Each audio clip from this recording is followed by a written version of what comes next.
கர்த்தர் நல்லவர். அப்படி நாங்கள் தேவனுடைய வார்த்தைக்கு நாங்கள் கடந்து செல்வோம். நீதிமொழிகள் 27வது அதிகாரம், நீதிமொழிகள் 28வது அதிகாரம் 9வது வசனம். நீதிமொழிகள், வேதத்தை கேளாதபடி தன் செவியை விளக்குறவனுடைய ஜெபமும் அருவருப்பானது. அப்போ ஜெபத்தை காட்டிலும் நமக்கு ஒரு காரியம் மிகவும் முக்கியம். ஆண்டுடைய வேத வசனத்தை, ஆண்டுடைய வார்த்தைகளை கேட்கிறது மிகவும் முக்கியம். என்னுடைய வளர்ந்து வந்த காலத்திலே நான் அநேகர் ஜெபிக்கிறத பார்த்துருக்கிறேன். ஆனால் ஆண்டுடைய வார்த்தையை கேட்கறதுக்கு உட்கார்ந்து இருந்தது அது பார்த்ததே கிடையாது. என்னுடைய வாழ்க்கையில் ஜெபத்தை நான் நல்லா ஜெபம் பண்ணுறதுக்கு முன்னுக்கு ஆண்டுடைய வார்த்தையை கேட்கிறத குறித்து அந்த ஆழமான வெளிப்பாடு வந்த பிறகு தான் என்னுடைய ஜெபமும் ஆண்டவரோடு நான் ஜெபிக்கிற நேரங்கள் அதிகமாச்சு.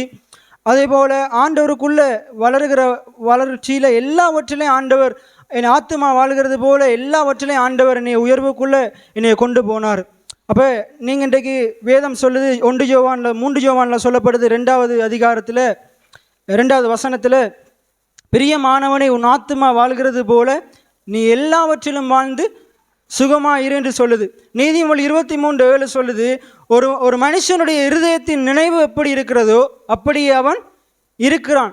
அப்போ நம்முடைய ஆத்துமா முதலாவது சரி செய்யப்பட வேண்டும். நம்முடைய மனது சரி செய்யப்பட வேண்டும். இன்றைக்கி எல்லாருக்கும் ஆசை, எனக்கு நிறைய வெளிப்பிரகாரமான ஆசீர்வாதங்கள் நிறைய வேணும், எனக்கு ஒரு நல்ல வீடு வேணும், நிறைய நிலங்கள் வேணும், எனக்கு நல்ல ஒரு வாகனம் வாங்கணும், என்னுடைய பிள்ளை நல்ல ஒரு உயர்வுக்குள்ளே போகணும், என் பிள்ளைக்கு நல்ல இடத்துல திருமணம் முடித்து கொடுக்கணும், அவனுக்கு நல்ல சொத்து பத்துகள் இருக்கணும். இந்த வெளிப்பிரகாரமான ஆசீர்வாதங்களை நம்ம அதிகமாக விரும்புகிறோம், அது நமக்கு இருக்கணும்னு விரும்புகிறோம்.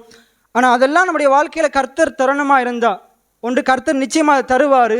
அதை கர்த்தர் தருணமாக இருந்தால் நம்முடைய இருதயத்தை நாங்கள் கர்த்தருக்கு கொடுக்கணும். எத்தனை பேர் ஆமேன்னு சொல்கிறீங்க? கர்த்தர் கேட்கிறது நம்முடைய வெள்ளியோ பொண்ணோ அந்த காரியங்களை கேட்கல, நம்முடைய காரியங்களை அவர் கேட்கல. அவர் கேட்கிறது அவர் நமக்கு கொடுத்திருக்கிற இந்த ஜீவனுள்ள இந்த ஜீவனை, அவர் கொடுத்திருக்கிற இருதயத்தை அவர் கேட்குறாரு. அந்த இருதயத்தை எனக்கு தாண்ட அவர் கேட்குறாரு. அந்த இருதயத்தை நம்ம அவருக்குன்ற ஒப்பு கொடுப்போமா இருந்தால் ஆண்டவர் நம்முடைய இருதயத்துக்குள்ளே அவரே ஞானமாக வருவார். எத்தனை பேர் ஆமேன்னு சொல்கிறீங்க? இப்போ அவரே ஞானமாக நமக்குள்ளே வருவாராக இருந்தால் 1 கொரிந்தியரில் கடைசி 36வது வசனம் சொல்லுது, 1வது அதிகாரம், அவரே நமக்கு ஞானமும் மீட்புமானார் என்று வேதம் சொல்லுது. அப்போ அவரே ஞானமாகி அவரே நமக்குள்ளே வருவாராக இருந்தால் அவர் நம்மளை என்ன செய்வார்? ஐஸ்வர்யத்தை சம்பாதிக்கிறதுக்கு அவர் நமக்கு போதித்து நடத்துவார். எப்படி நாங்கள் நடக்கணும்னு சொல்லி தருவார். எப்படி நாங்கள் இந்த உலகத்தில் ஆசீர்வாதமாக வாழ்கிறதுன்னு அவர் போதிப்பார்.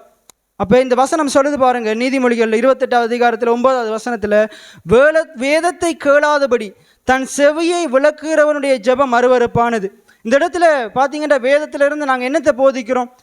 இந்த பூமியில் இந்த தரித்திரம் நிறைந்த, இந்த பாவம் நிறைந்த, அநேக அக்கிரமங்கள் நிறைந்த இந்த உலகத்தின் அதிபதியாகிய பிசாசின் கையில் இருக்கிற இந்த பூமியில் ஆண்டவருடைய பிள்ளை எப்படி வெற்றியாக வாழ முடியும் என்று போதிக்கிறோம். எத்தனை பேர் ஆமேன்னு சொல்கிறீங்க? ஏன் தேவனுடைய வார்த்தையை கேட்கணும்? ஏன் வேத வசனத்தை கேட்கறதுக்கு இவ்வளோ முக்கியத்துவம் கொடுத்துருக்கண்டா? நீ வேதத்தை கேட்கலாட்டி உன்னுடைய ஜெபம் அது அருவருப்பான ஜெபமாக இருக்கும். அதனால தான் நான் அடிக்கடி சொல்கிறது, நிறைய பேர் ஜெபம் பண்ணுவாங்க, ஆனால் ஜெபத்துக்குள்ளே விசுவாசமே இருக்காது, ஜெபத்துக்குள்ளே ஒரு நம்பிக்கையே இருக்காது. நம்முடைய ஜெபம் ஒரு விசுவாசம் நிறைந்த ஜெபமாக இருக்கணும். வேதம் சொல்லுது, விசுவாசம் உள்ள ஜெபம் பிணியாளிகளை ரட்சிக்கும், விடுவிக்கும் என்று வேதம் சொல்லுது. அப்போ நம்முடைய வாழ்க்கையில், இப்போ உங்களுடைய வாழ்க்கையிலையும் எத்தனையோ வியாதிகள் வரலாம், அது மரண அவஸ்தைப்படுகிற அளவுக்கு வியாதி வரலாம். எப்படிப்பட்ட வியாதி வந்தாலும் நீங்கள் ஜெபம் பண்ணும்போது தேவனுடைய வார்த்தையை பயன்படுத்தி இயேசுவின் நாமத்தினால நீங்கள் எவைகளை கேட்டாலும் பிதாவானவர் அவைகள் எல்லாவற்றையும் உங்களுக்கு கொடுக்க அவர் உண்மையுள்ளவராக இருக்கிறார். எத்தனை பேர் ஆமீன் சொல்கிறீங்க? அப்போ இப்படிப்பட்ட சத்தியங்களை நீங்கள் அறிந்து கொள்ளணும். எப்படி அறிந்து கொள்ளணும்னா, முதல் ஒரு சத்தியத்தை அறிந்து கொண்ட 2020ஆம் ஆண்டு தான் சாம்பி சுலத்துறை போதிச்சார். 100க்கு 100% உங்களுடைய ஜெபத்திற்கான பதிலை பெற்றுக்கொள்வது. எப்படியா? 100க்கு 100%. அதுக்கு முன்னுக்கு வரைக்கும் நான் எப்படி கேட்டிருக்கேன்?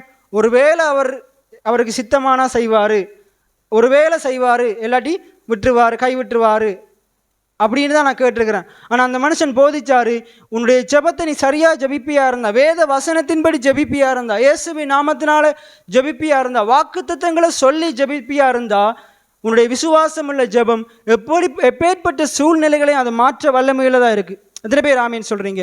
நிறைய நேரங்களில் நாங்கள் என்ன செய்துடுறோம்டா, அமைதியாக இருந்தால் கூட பரவாயில்ல, நம்முடைய ஜெபங்கள் தவறான ஜெபமாக இருக்குது, நம்முடைய நம்பிக்கைகள் தவறான நம்பிக்கையாக இருக்குது. இந்த கிழமை முழுக்க சில நபர்களை சந்திக்க நேரிட்டது. அநேக குடும்பங்கள் இந்த பில்லி சூனியங்களை கண்டு பயப்படுறாங்க. போன 2 வாரங்களாக இதை குறித்து அதிகமாக கேட்டுக்கொண்டே இருக்கிறேன். அநேகர் சபை விசுவாசிகள் கூடி போதகர் கூடி என்னத்தை நிறைய சபைகள போதகர் கூடி என்னோட கதைக்கும் போது சொல்கிறாங்க, பில்லி சூனியம் மந்திரவாதம், அவன் எனக்கு தகடு வச்சுட்டான், இதை வச்சுட்டான், அதை வச்சுட்டான்ட்டு நிறைய ஜனங்கள் என்ன செய்கிறாங்க, பயப்படுறாங்க. இவங்கெல்லாம் எத்தனை 20-30 வருஷம் கிறிஸ்தவங்க, 40 வருஷம் கிறிஸ்தவங்களாக இருக்கிறாங்க. ஆனால் இன்னும் இந்த பில்லி சூனியங்கள் மந்திரவாதங்களை கண்டு பயப்பட்டு கொண்டிருக்கிறாங்க. வேத வசனம் சொல்லுது, பிசாசானவனுக்கு எதிர்த்து நில்லுங்கள், அப்பொழுது அவன் உங்களை விட்டு ஓடி போவான். பிசாசானவனுக்கு நம்ம பயந்து கொண்டு இருக்கக்கூடாது. வார்த்தைகளை கேட்கிறாங்க. அதனால தான் சொல்கிறேன், இந்த சபையில் இப்போ நீங்கள் இருந்து கொண்டிருக்கிற ஆட்களும் தேவனுடைய வார்த்தையை செவி கொடுக்காமல் இருக்கலாம். திருப்பி அந்த வசனத்தை வாசிப்போமா? நீதிமொழிகள் 28:9 வசனம். எல்லாம் சொல்லுங்க, வேதத்தை கேளாதபடி, எல்லாம் சொல்லுங்க, வேதத்தை கேளாதபடி. அதான் நிறைய பேர் சபைக்குள்ளே இருக்கிறாங்க, ஆனால் வசனத்தை கேட்கிறதே கிடையாது. நினைப்பெல்லாம் எங்கேயோ இருக்குது. உங்களுடைய இருதயமும் உங்களுடைய செவிகளும் ஆண்டுடைய வசனத்தின் அண்டையில் திறந்து இருக்கணும். என்ன வேதம் சொல்லுது, கேட்கறதுக்கு காதுள்ளவன் கேட்க கடவன். மிகுந்த அவதானமாக கேட்கணும். இது ஏதோ டைமை போக்குறதுக்காக வேண்டி இந்த இடத்துல நாங்கள் பேசிக்கொண்டில்லை. ஆண்டு நம்முடைய ஊழியக்காரனை வார்த்தைகள் அவர் டைமை கடத்துறதுக்காக வேண்டி இந்த இடத்துல நாங்கள் பேசிக்கொண்டில்லை.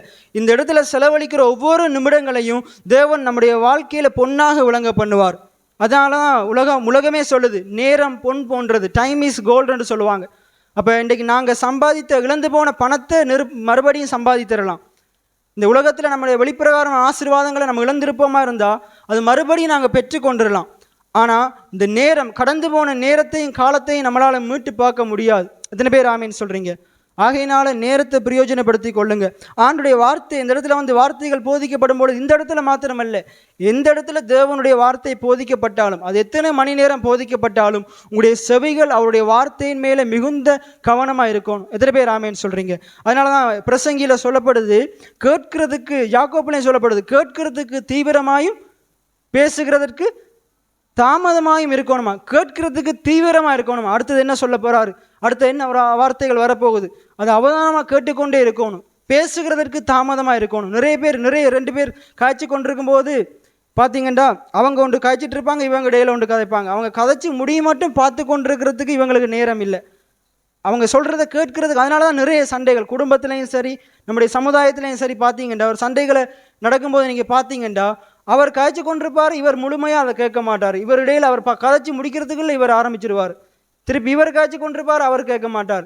அப்போ வேத வசனம் நமக்கு போதிக்குது, நீ கேட்கறதுக்கு நீ எப்படி இரு, பொறுமையாயிரு, பேசுகிறதுக்கு தாமதமாயிரு வேதம் சொல்லுது. அப்போ வேதத்தை கேளாதபடி, எல்லாம் சொல்லுவோமா, வேதத்தை கேளாதபடி தன் செவியை விளக்குறவனுடைய ஜெபமும் அருவருப்பானது.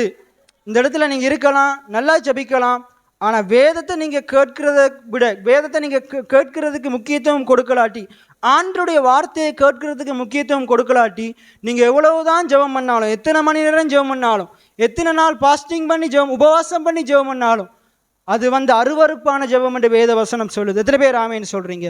இப்போ ஜெபம் பண்ண வேணான்னு சொல்லலை, நீங்கள் ஜெபம் பண்ணுங்க. ஜெபம் பண்ணுறதுக்கு முன்னுக்கு ஆண்டுடைய வார்த்தையை கேளுங்க.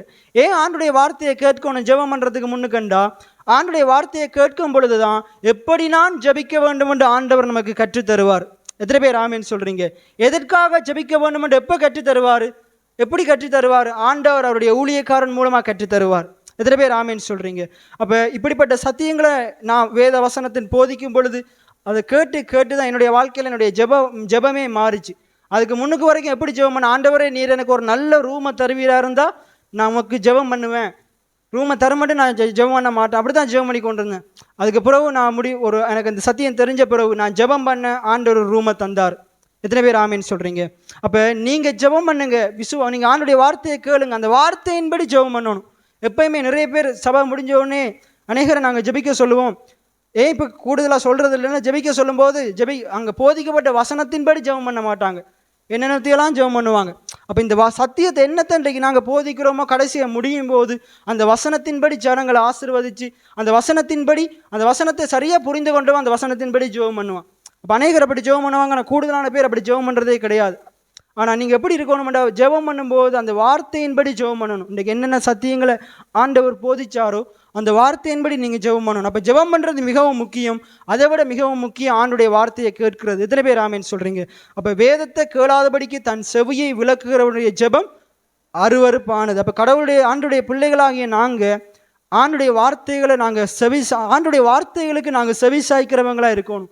ஆண்டுடைய போதனைகளை, கற்பனைகளை, வாக்குத்தத்தங்களுக்கு நம்முடைய செவியை சாய்க்கிறவங்களாக நாங்கள் இருக்கணும். சாமுவேலுடைய வாழ்க்கையை பார்த்தோமா இருந்தால், அவன் சிறு வயதில் ஆண்டவர் அவனை என்ன செய்கிறாரு, அன்னாளுக்கு பிள்ளை இல்லாத இருந்தது. ஆண்டவர் அவளுடைய ஜெபத்தை கேட்டு பிள்ளையை கொடுக்குறாரு. அவள் ஒரு பொருத்தனையை பண்ணுறாள். அந்த பொருத்தனையின்படி கொண்டு போயிட்டு அவளை ஏலியின் இடத்துல விடும் பொழுது, அவன் இப்படி ஒரு புல் பீட்டில் ஏலி இங்கே படுத்து கிடக்கிறார். அவன் கீழே படுத்திருக்கும் பொழுது ஆண்டவர் அவனை கூப்பிடுறாரு, சாமுவேலே சாமுவேலே என்று கூப்பிடுறாரு. முதலாவது தடவை கூப்பிடும் பொழுது தேவன் தான், ஏலி தான் கூப்பிடுறாருன்னு அவர்கிட்ட போய் கேட்கும் பொழுது இல்லை. ரெண்டாவது தடவை கூப்பிடும் போதும் ஏலிகிட்ட போகும் பொழுது அப்படியே நடக்கும் பொழுது ஏலி சொல்கிறாரு, கர்த்தர் தான் பிள்ளையாண்டான கூப்பிடுறாருன்னு சொல்லிட்டு என்ன செய்கிறாரு, அடுத்த முறை கூப்பிடும் பொழுது எப்படி மறு உத்தரவு கொடுக்கணும்னு சொல்லி கொடுக்குறாரு. அப்போ பாருங்க, அந்த ஊழியக்காரன் சாமுவேலுக்கு சொல்லி கொடுக்குறாரு, நீ ஆண்டவரிடத்துல எப்படி பேசணும்னு. எத்தனை பேர் ஆமேன்னு சொல்றீங்க? இன்னைக்கு அதே போல தான் கர்த்தர் தம்முடைய ஊழியக்காரனை அனுப்பி ஏலியை அனுப்பி சாமுவேலுக்கு எப்படி கர்த்தர் போதித்தாரோ, அதே போல கர்த்தர் தம்முடைய ஊழியக்காரர்களை அனுப்பி, தாம் அபிஷேகம் பண்ணப்பட்டவர்களை அனுப்பி அவர் சொல்லி கொடுக்குறார். கர்த்தருடைய பிள்ளைகளாகிய நாங்கள் ஒவ்வொருவரும், விசுவாசிகளாகிய நாங்கள் ஒவ்வொருவரும் ஆண்டவரிடத்துல ஜெபிக்கும் பொழுது எப்படி ஜெபிக்கணும், எப்படி ஆண்டவர் சத்தத்தை கேட்கணும், எப்படி ஆண்டவருக்கு மறு உத்தரவு கொடுக்கணும் அப்படின்ட்டு ஆண்டவர் என்ன செய்கிறார், இன்றைக்கும் நமக்கு கற்றுத் தருகிறவராக இருக்கிறார். எத்தனை பேர் ஆமேன்னு சொல்கிறீங்க? அப்போ ஆண்டுடைய வார்த்தையை ஏன் கேட்கணும் என்றால், ஆண்டவரை வார்த்தையை கேட்க கேட்க அவர் நமக்கு தொடர்ந்து கற்றுக்கொண்டே இருக்கிறார். எப்படி விசுவாசிக்க வேண்டும் என்று கற்றுத்தர்றாரு, எப்படி ஜெபம் பண்ண வேண்டும் என்று கற்றுத்தர்றாரு. ரைட், நம்ம கடந்த சில வாரங்களாக நாங்கள் பார்த்துட்டு வர்றோம்.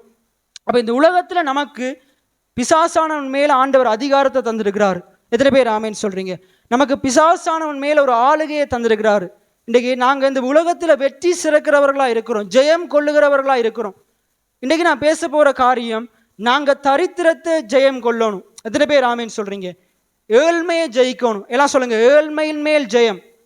இன்றைக்கு தலைப்பே அதுதான், ஏழ்மையின் மேல் ஜெயம். சொல்கிறதே பரிதாபமாக இருக்குது. ஏழ்மையின் மேல் ஜெயம், தரித்திரத்தின் மேல் ஜெயம். நாங்கள் எடுத்துக்கொள்வோம் லூக்கா 4வது அதிகாரம், லூக்கா 4வது அதிகாரம் 17வது வசனம் தொடக்கி நாங்கள் வாசிப்போம். அதில் கர்த்தருடைய ஆவியானவர் என்மேல் இருக்கிறார் என்று சொல்லி ஒரு வசனம் இருக்கு, அதுல இருந்து வாசிங்க. கர்த்தருடைய ஆவியானவர் என்மேல் இருக்கிறார், தரித்திரருக்கு சுவிசேஷத்தை பிரசங்கிக்கும்படி என்னை அபிஷேகம் பண்ணினார். ரைட், இன்றைக்கு நாங்கள் பார்க்க போகிறது இந்த காரியம் தான், தரித்திரருக்கு சுவிசேஷம். இன்றைக்கு நான் அறிவிக்க போகிற சுவிசேஷம் தரித்திரருக்கு சுவிசேஷம். இப்போ இந்த பகுதி, இந்த வசனத்தை யார் சொல்றா? இந்த வசனத்தை யார் சொல்றா? ஆண்டவராகிய இயேசு கிறிஸ்து சொல்றாரு. எப்படி சொல்றாரு? ஏசாயா 60 இருக்கிற வசனத்தை எடுத்து சொல்றாரு, கர்த்தருடைய ஆவியானவர் என்மேல் இருக்கிறார். எத்தனை பேர் ஆமேன்னு சொல்றீங்க? இன்னைக்கு எத்தனை பேர் சொல்றீங்க அதே ஆவியானவரை இயேசுவானவர் பரமேறி போகும் பொழுது அவர் நமக்கு கொடுத்து விட்டுருக்கிறார்? எத்தனை பேர் ஆமேன்னு சொல்றீங்க? இன்னைக்கு அந்த பரிசுத்த ஆவியானவர் உங்களுக்குள்ள இருக்கிறார். எல்லாம் சொல்லுவோமா? பரிசுத்த ஆவியானவர் எனக்குள் இருக்கிறார். என்னுடைய சரீரம் பரிசுத்த ஆவியானவரது ஆலயமா இருக்கிறது. இந்த சரீரம் கர்த்தருடையது, என் சரீரம் கர்த்தருடையது. எத்தனை பேர் ஆமேன்னு சொல்றீங்க? அப்ப இந்த சரீரத்துக்குள்ள பரிசுத்த ஆவியானவர் வாசம் செய்கிறார். கொலோசியர் 1:27 சொல்லுது, அவர் என்ன செய்கிறார்? கிறிஸ்துவானவர் மகிமையின் நம்பிக்கையாக உங்களுக்குள் இருப்பதே அந்த ரகசியம். இந்த ரகசியத்தை எல்லாராலையும் அறிந்து கொள்ள முடியாது. கிறிஸ்துவானவர் மகிமையின் நம்பிக்கையாக உங்களுக்குள் இருப்பதே இந்த ரகசியம். ரைட், அந்த வசனத்தில் லூக்கால போட்டிருக்குது, கர்த்தருடைய ஆவியானவர் என்மேல் இருக்கிறார், தரித்திரருக்கு சுவிசேஷத்தை அறிவிக்கும்படி என்னை அனுப்பினார். அப்ப இயேசுவே சொல்றாரு, இயேசுவே இந்த உலகத்துல வந்ததுக்கு நிறைய காரணம் இருக்குது. பாவிகளை ரட்சிக்கவே மனுஷகுமார் இந்த உலகத்துக்கு வந்தாரு, பிணியாளிகளை ரட்சிக்க வந்தாருன்னு சொல்லப்பட்டிருக்கு. அதே போல பாவிகளை ரட்சிக்க மனுஷகுமாரனாகிய இயேசு கிறிஸ்து இந்த உலகத்துக்குள்ள வந்தது எவ்வளவு உண்மையோ, வியாதியஸ்தர்களை சொஸ்தமாக்க மனுஷகுமாரனாகிய இயேசு கிறிஸ்து இந்த உலகத்துல வந்தது எவ்வளவு உண்மையோ, அதே போல தரித்திரத்திலையும் பசியிலையும் பஞ்சத்திலையும் தாகத்திலையும் வாழுகிற ஜனங்களை போஷிக்கும்படிக்கு, உயர்த்தும்படிக்கு, செழிக்க செய்யும்படிக்கு, ஆசீர்வதிக்கும்படி நம்முடைய ஆண்டவராகிய இயேசு கிறிஸ்து இந்த உலகத்துக்குள்ள வந்தார். எத்தனை பேர் ஆமேன்னு சொல்கிறீங்க? அப்போ இன்றைக்கு உங்களுடைய வாழ்க்கையில் இந்த இடத்துல நீங்கள், எனக்கு தெரியல எத்தனை பேர் வறுமையோடு இருக்கிறீங்க, ஆண்டவரே நீ உயர்த்துங்கன்னு சொல்லி ஜெபம் பண்ணுறீங்க. இன்றைக்கு ஆண்டவர் உங்களுடைய ஜெபங்களுக்குரிய பதிலை தந்து கொண்டிருக்கிறார். இந்த வசனங்களை எடுத்துக்கொண்டு போயிட்டு இதை உங்களுடைய வாயிலையும் இருதயத்திலையும் வச்சு தியானிப்பீங்களா இருந்தால் தேவன் உங்களுடைய தரித்திரத்தை செழிப்பாக மாற்றுவார், உங்களுடைய துக்கங்களை சந்தோஷமாக மாற்றுவார். எத்தனை பேர் ஆமேன்னு சொல்கிறீங்க? திருப்பி நான் மறுபடியும் அடிக்கடி சொல்கிறது, எல்லாரையும் ஆண்டவர் செழிக்க செய்வார்ன்னு நான் சொல்லலை. யார் யாரெல்லாம் இந்த வார்த்தைக்கு கீழ்ப்படிந்து ஆண்டுடைய கற்பனையின்படி நடக்கிறீங்களோ தேவன் அவர்களை நிச்சயமா செழிக்க செய்வார். எத்தனை பேர் ஆமேன்னு சொல்றீங்க? இன்னொரு வசனத்தை நாங்கள் வாசிப்போம். 2 கொரிந்தியர் 8வது அதிகாரம் 9வது வசனம். 2 கொரிந்தியர் 8வது அதிகாரம் 9வது வசனம். நம்முடைய கர்த்தராகிய இயேசு கிறிஸ்துவின் கிருபையை அறிந்திருக்கிறீர்களே, அவர் ஐஸ்வர்யம் உள்ளவராய் இருந்தும் நீங்கள் அவருடைய தரித்திரத்தின் நிமித்தம் ஐஸ்வர்யவான்கள் ஆகும்படிக்கு உங்கள் நிமித்தம் தரித்திரரானாரே. அதில் முதல் பகுதி சொல்லப்பட்டிருக்கு பாருங்க, நீங்கள் கர்த்தராகிய இயேசு கிறிஸ்துவின் கிருபையை. எத்தனை பேர் கிருபை அறிஞ்சிருக்கிறீங்க? எப்படி கிருபை அறிஞ்சிருக்கிறீங்க? ஆண்டவரை குறித்து நீங்கள் எப்படி நினைக்கிறீங்க? உபாகமம் 8:18 இப்படி தான் சொல்லுது. உங்களுடைய நினைவுகள் எப்படிப்பட்டதாக இருக்குது? நீங்கள் என்னை குறித்து வைத்திருக்கிற நினைவுகள் எப்படிப்பட்டதாக இருக்குது? இந்த வசனத்தில் சொல்லப்படுது, நீங்கள் ஆண்டுடைய கிருபையை குறித்து என்ன அறிஞ்சிருக்கிறீங்க? கிருபை என்றா என்ன? நிறைய பேருக்கு கிருபை என்றாலே என்னன்னு தெரியாது. கிருபை என்றா தகுதி இல்லாதவனுக்கு தேவன் கொடுக்கிற தயவு. எத்தனை பேர் ஆமேன்னு சொல்கிறீங்க? உதாரணத்துக்கு இந்த நான் இன்றைக்கு போதிக்கிற போதனையின்படி சொல்கிறேனே, நான் ஐஸ்வர்யவான் ஆகும்படிக்கு நான் தகுதி இல்லாதவன், நான் ஐஸ்வர்யவான் ஆகும்படிக்கு தகுதி இல்லாதவன். ஆனால் தேவன் அவருடைய தகுதியை எனக்கு தந்திருக்கிறார். எத்தனை பேர் ஆமீன்னு சொல்றீங்க? இந்த உலகத்தில் நான் ஏழையா வாழ்றதுக்கு தான் நான் தகுதி உடையவன். இன்றைக்கு நாம பாடணும், ஏழைகளின் தேவனே. அவர் ஏழை அல்ல, ஏழையாகிய நம்முடைய தேவன். அவர் செழிப்பின் தேவனாக இருக்கிறார், அவர் ஆசீர்வாதத்தின் தேவனாக இருக்கிறார். எத்தனை பேர் ஆமீன்னு சொல்றீங்க? இப்போ நீங்கள் இந்த உலகத்தில் நீங்கள் போதனைகளை ஃபோன்லேயோ டிவிலேயோ கேட்பீங்களா இருந்தால் நிறைய போதகர்கள் செழிப்பு தவறுன்னு சொல்லி போதிக்கிறாங்க. செழிப்பின் உபதேசம் என்ற ஒரு உபதேசம் இருக்குது, அந்த செழிப்பின் உபதேசம் தவறுண்டு போதிக்கிறாங்க. நான் உங்களுக்கு சொல்கிறேன், வேதத்தில் செழிப்பின் உபதேசம் என்ற ஒரு உபதேசம் இல்லை, ஒரே ஒரு உபதேசம் தான் இருக்குது, சிலுவையை பற்றினதான உபதேசம். எத்தனை பேர் ஆமீன்னு சொல்கிறீங்க? கொரிந்தியரில் சொல்லப்பட்டிருக்கு, சிலுவையை பற்றினதான உபதேசம் கெட்டு போகிறவர்களுக்கு பைத்தியமும் ரட்சிக்கப்படுகிற நமக்கோ அது எப்படி இருக்குதான்? தேவ பலமாக இருக்குதான். அப்போ பைபிளில் இருக்கிற ஒரே ஒரு சுவிசேஷம் என்னது? சிலுவையை பற்றினதான உபதேசம், சிலுவையை பற்றினதான உபதேசம். அந்த சிலுவையை பற்றினதான உபதேசத்தில் ஒன்று தான் சுகம், அந்த சிலுவையை பற்றினதான உபதேசத்தில் ஒன்று தான் செழிப்பு, அந்த சிலுவையை பற்றினதான உபதேசத்தில் ஒன்று தான் ஆசீர்வாதம், அந்த சிலுவையை பற்றினதான உபதேசத்தில் ஒன்று தான் கடன் இல்லாத வாழ்க்கை. எத்தனை பேர் ஆமேன்னு சொல்றீங்க? அந்த சிலுவையை பற்றினதான உபதேசத்தில் ஒன்று தான் ஜீவன். அப்போ நம்ம ஆண்டுடைய வார்த்தைகளை பிரிக்கக்கூடாது, ஆண்டுடைய வார்த்தைகளை ஒரு உறுப்பையும் எடுக்கவும் கூடாது, அதில் எழுதவும் கூடாது. இன்றைக்கு நிறைய பேர் என்ன செய்கிறாங்க? வேதத்தை தப்பாக போய்த்து கொண்டிருக்கிறாங்க. அதனால தான் நம்மளோட நிறைய ஜனங்கள் ஆண்டுடைய ஆசீர்வாதங்களை பெற்றுக்கொள்ளாமல் இன்னும் தரித்திரத்திலே இருக்கிறாங்க. ஏன்னா நம்ம டாக்டர் சொல்லி கொடுத்துட்டாங்க, நமக்கு இந்த பூமியில் ஒன்றுமே இல்லை, ஏதாச்சும் நம்ம வச்சிருப்போமா இருந்தால் பூச்சியும் வந்து திருடன் வந்து திருடிடுவான். அந்த பயத்திலே நிறைய பேர் என்ன செய்கிறது இல்லை, ஆசீர்வாதமாக வாழ்கிறதே கிடையாது. ஆனால் ஆண்டவருடைய வார்த்தை சொல்லுகிறது, ஆண்டவருடைய ஆவியானவர் என்ன செய்கிறாராம்? நம்முடைய காணப்படாத ஆசீர்வாதங்களை நம்மளுக்கு கொண்டு வந்து தருகிறவராக இருக்கிறார். எத்தனை பேர் ஆமேன்னு சொல்றீங்க?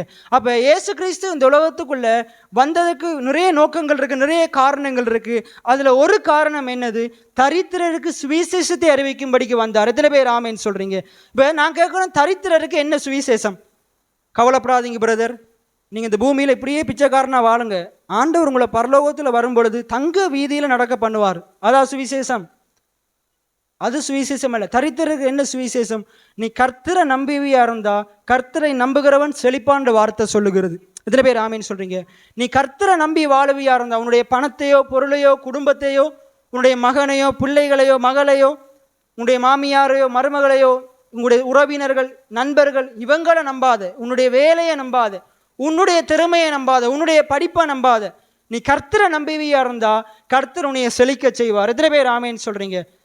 அப்ப வேத வசனம் சொல்லுது, நீதிமொழி 10:22, கர்த்தரை நம்புகிறவனும் செழிப்பான், கர்த்தருடைய ஆசீர்வாதமே ஐஸ்வர்யத்தை தரும். வேதம் சொல்லல உன்னுடைய கையின் பிரயாசம், உன்னுடைய சொந்த பலன், உன் கையின் பிரயாசத்தினால நீ ஆசீர்வதிக்கப்படலை. உன்னுடைய கையின் பிரயாசத்தை கர்த்தர் ஆசீர்வதிக்கிறதால தான் நீ என்ன செய்யற, நீ உயர்த்த. எத்தனை பேருக்கு நான் சொல்றது விளங்குது? இப்போ ஆண்டவர் சொல்லலை நீ கையினால பிரயாசப்படு நீ மேலே வந்துடும். ஆண்டவர் சொல்லலை நீ கையினால பிரயாசப்படு நான் உன்னை ஆசீர்வதிப்பேன் நீ மேலே வருவ. ரெண்டுக்கும் வித்தியாசம் இருக்குது. நீ பிரயாசப்பட்டா மேலே வரமாட்ட. கர்த்தர் உன்னுடைய கையின் பிரயாசத்தை ஆசீர்வதிக்கிறதால தான் நீ மேலே வர்ற. இத்தனை பேர் ஈசாக்கு வாழ்க்கையை நம்ம படிக்கும்போது வேதம் சொல்லுது ஈசாக்கு குறித்து, ஈசாக்கு விதை விதைத்தான் அதனால ஆசீர்வாதம் பெற்றான். அப்படியா இருக்குது? ஈசாக்கு விதை விதைத்தான், பஞ்சகாலத்தில் விதை விதைத்தான். வேதம் சொல்லுது கர்த்தர் அவனை ஆசீர்வதித்ததினால். எத்தனை பேர் ஆமீன் சொல்றீங்க? எல்லாம் சொல்லுவோமா? ஈசாக்கு விதை விதைத்தான், கர்த்தர் அவனை ஆசீர்வதித்ததினால் நூறத்தனையான பலனை அடைந்தான். நான் விதை விதைக்கும் போது கர்த்தர் என்னை ஆசீர்வதிப்பதனால் பல மடங்கு ஆசீர்வாதத்தை பெறுவேன். இதை இப்போ நீங்கள் சொல்லிட்டீங்க, நான் சொல்கிறதால சொல்லிட்டீங்க. உங்களுடைய வாழ்க்கையில் குறைவுகள் வரும்போது, கடன் பிரச்சனை வரும்போது, உங்களுடைய நாளைக்கு லீசிங் கட்டுறதுக்கு பணம் இல்லாத போது, நாளைக்கு கடன் கட்டுறதுக்கு பணம் இல்லாத போது, அப்போ நீங்கள் முதலாவது இதைத்தான் சொல்லணும். இப்போ இந்த வார்த்தைகளை பயன்படுத்தி தான் ஜெபம் பண்ணணும். ஆனால் நம்ம எப்படி தெரியுமா ஜெபம் பண்ணுவோம்? ஐயோ ஆண்டவரே நாளைக்கு கடன்காரன் வரப்போகிறான், லோன்காரன் வரப்போகிறான், எனக்கு அது இல்லை இது இல்லை. ஆண்டவரத்தில் ஜெபம் பண்ண சொன்னால் அழுது புலம்பிகிட்டு இருப்போம். அதனால தான் இதுதான் தவறான ஜெபம். ஏன் தெரியுமா? இப்படிப்பட்ட ஆட்களுக்கு இப்படி ஜெபம் வருது, வேதத்தை கேட்கிறதே கிடையாது. இப்படிப்பட்ட ஜெபத்தை ஆண்டவர் மதிக்கவே மாட்டார். இப்படிப்பட்ட ஜெபம் தான் அருவருப்பானது வேதம் சொல்லுது. எத்தனை பேருக்கு நான் சொல்கிறது விளங்குது? அப்போ இனி உங்களுடைய ஜெபத்தை நீங்கள் மாற்றணும். ஒருவேளை உங்களுக்கு அடுத்த நாள் இது கட்டுறதுக்கு பணம் இல்லாட்டி, பொருட்கள் இல்லாட்டி, இந்த கடன் பிரச்சனைகள் அதிகமாகும் பொழுது, பிரச்சனைகள் அதிகமாகும் பொழுது, சூழ்நிலைகள் உங்களுக்கு எதிராக நிற்கும் பொழுது, நம்ம ஒரு பகுதியை வாசிப்போம். மாற்கு 6வது அதிகாரம். மாற்கு 6வது அதிகாரத்தில் பார்த்தீங்கன்னா ஒரு வார்த்தைகள் இருக்கு பாருங்க. மாற்கு 6வது கடைசி பகுதியில் இருக்கு பாருங்க. ஆண்டவர் என்ன செய்கிறார்? 5 அப்பங்களையும் 2 மீன்களையும் 5000 பேருக்கு என்ன செய்கிறார்? அவர் என்ன செய்கிறாரு? வயிறார உணவளித்து அவர் போஷிக்கும் பொழுது, அதுக்கு பிறகு என்ன செய்கிறாரு? இயேசு தனித்து ஜெபம் பண்ணும்படிக்கு மலையில் இருக்கிறாரு. இயேசு மலையில் இருக்கும் பொழுது அவருடைய சீஷர்கள் என்ன செய்கிறாங்க? படகில் ஏறி அவங்க என்ன செய்கிறாங்க? நடுக்கடலுக்கு வரும் பொழுது வேதம் சொல்லுது காற்று அவர்களுக்கு எதிராக இருந்தது. அந்த வசனத்தை எடுத்து வாங்க வாசிங்க. அப்பொழுது காற்று, ரைட் 46 வாசிங்க. அவர் ஜனங்களை அனுப்பிவிட்டு பின்பு ஜெபம் பண்ணும்படி ஒரு மலையில் அந்த 5 அப்பம் 2 மீன்களை 30,000 5000 புருஷர்களுக்கும் கிட்டத்தட்ட 30,000 பேருக்கு அவர் உணவளித்த போது என்ன செய்கிறாரு? ஜனங்களை அனுப்பி விடுறாரு. அனுப்பி விட்டு அவர் என்ன செய்கிறாரு? ஜெபம் பண்ணும்படிக்கு அந்த மலையில தனித்திருந்தார் என்ற வேதம் சொல்லுது. அப்போ அவர் ஜெபம் பண்ணி கொண்டிருந்தார். இப்போ வடிய கேளுங்க, எல்லா தேவைகளையும் அவர் சந்திச்சிட்டார். இப்போ அவர் ஏன் ஜெபம் பண்ணணும்? அது நமக்கு தெரியும். அதனை கீழே வாசிக்கும் பொழுது தான் தெரியும். இப்போ அவர் மலையில் ஜெபம் பண்ணி கொண்டிருக்கிறாரு. சீஷர்கள் என்ன செய்கிறாங்கன்னு பாருங்க. அதுக்கு அடுத்த வசனத்தை வாசிங்க. சாயங்காலமான போது படகு நடுக்கடலில், ரைட். இப்போ சாயங்காலத்தில் படகு எங்கே இருக்குதான்? நடுக்கடலில் இருக்குதான். இப்போ அடுத்த வசனம் சொல்லுது பாருங்க. அவரோ தரையிலே தனிமையா இருந்தார். அப்பொழுது காற்று அவர்களுக்கு எதிராக இருந்தபடியினால்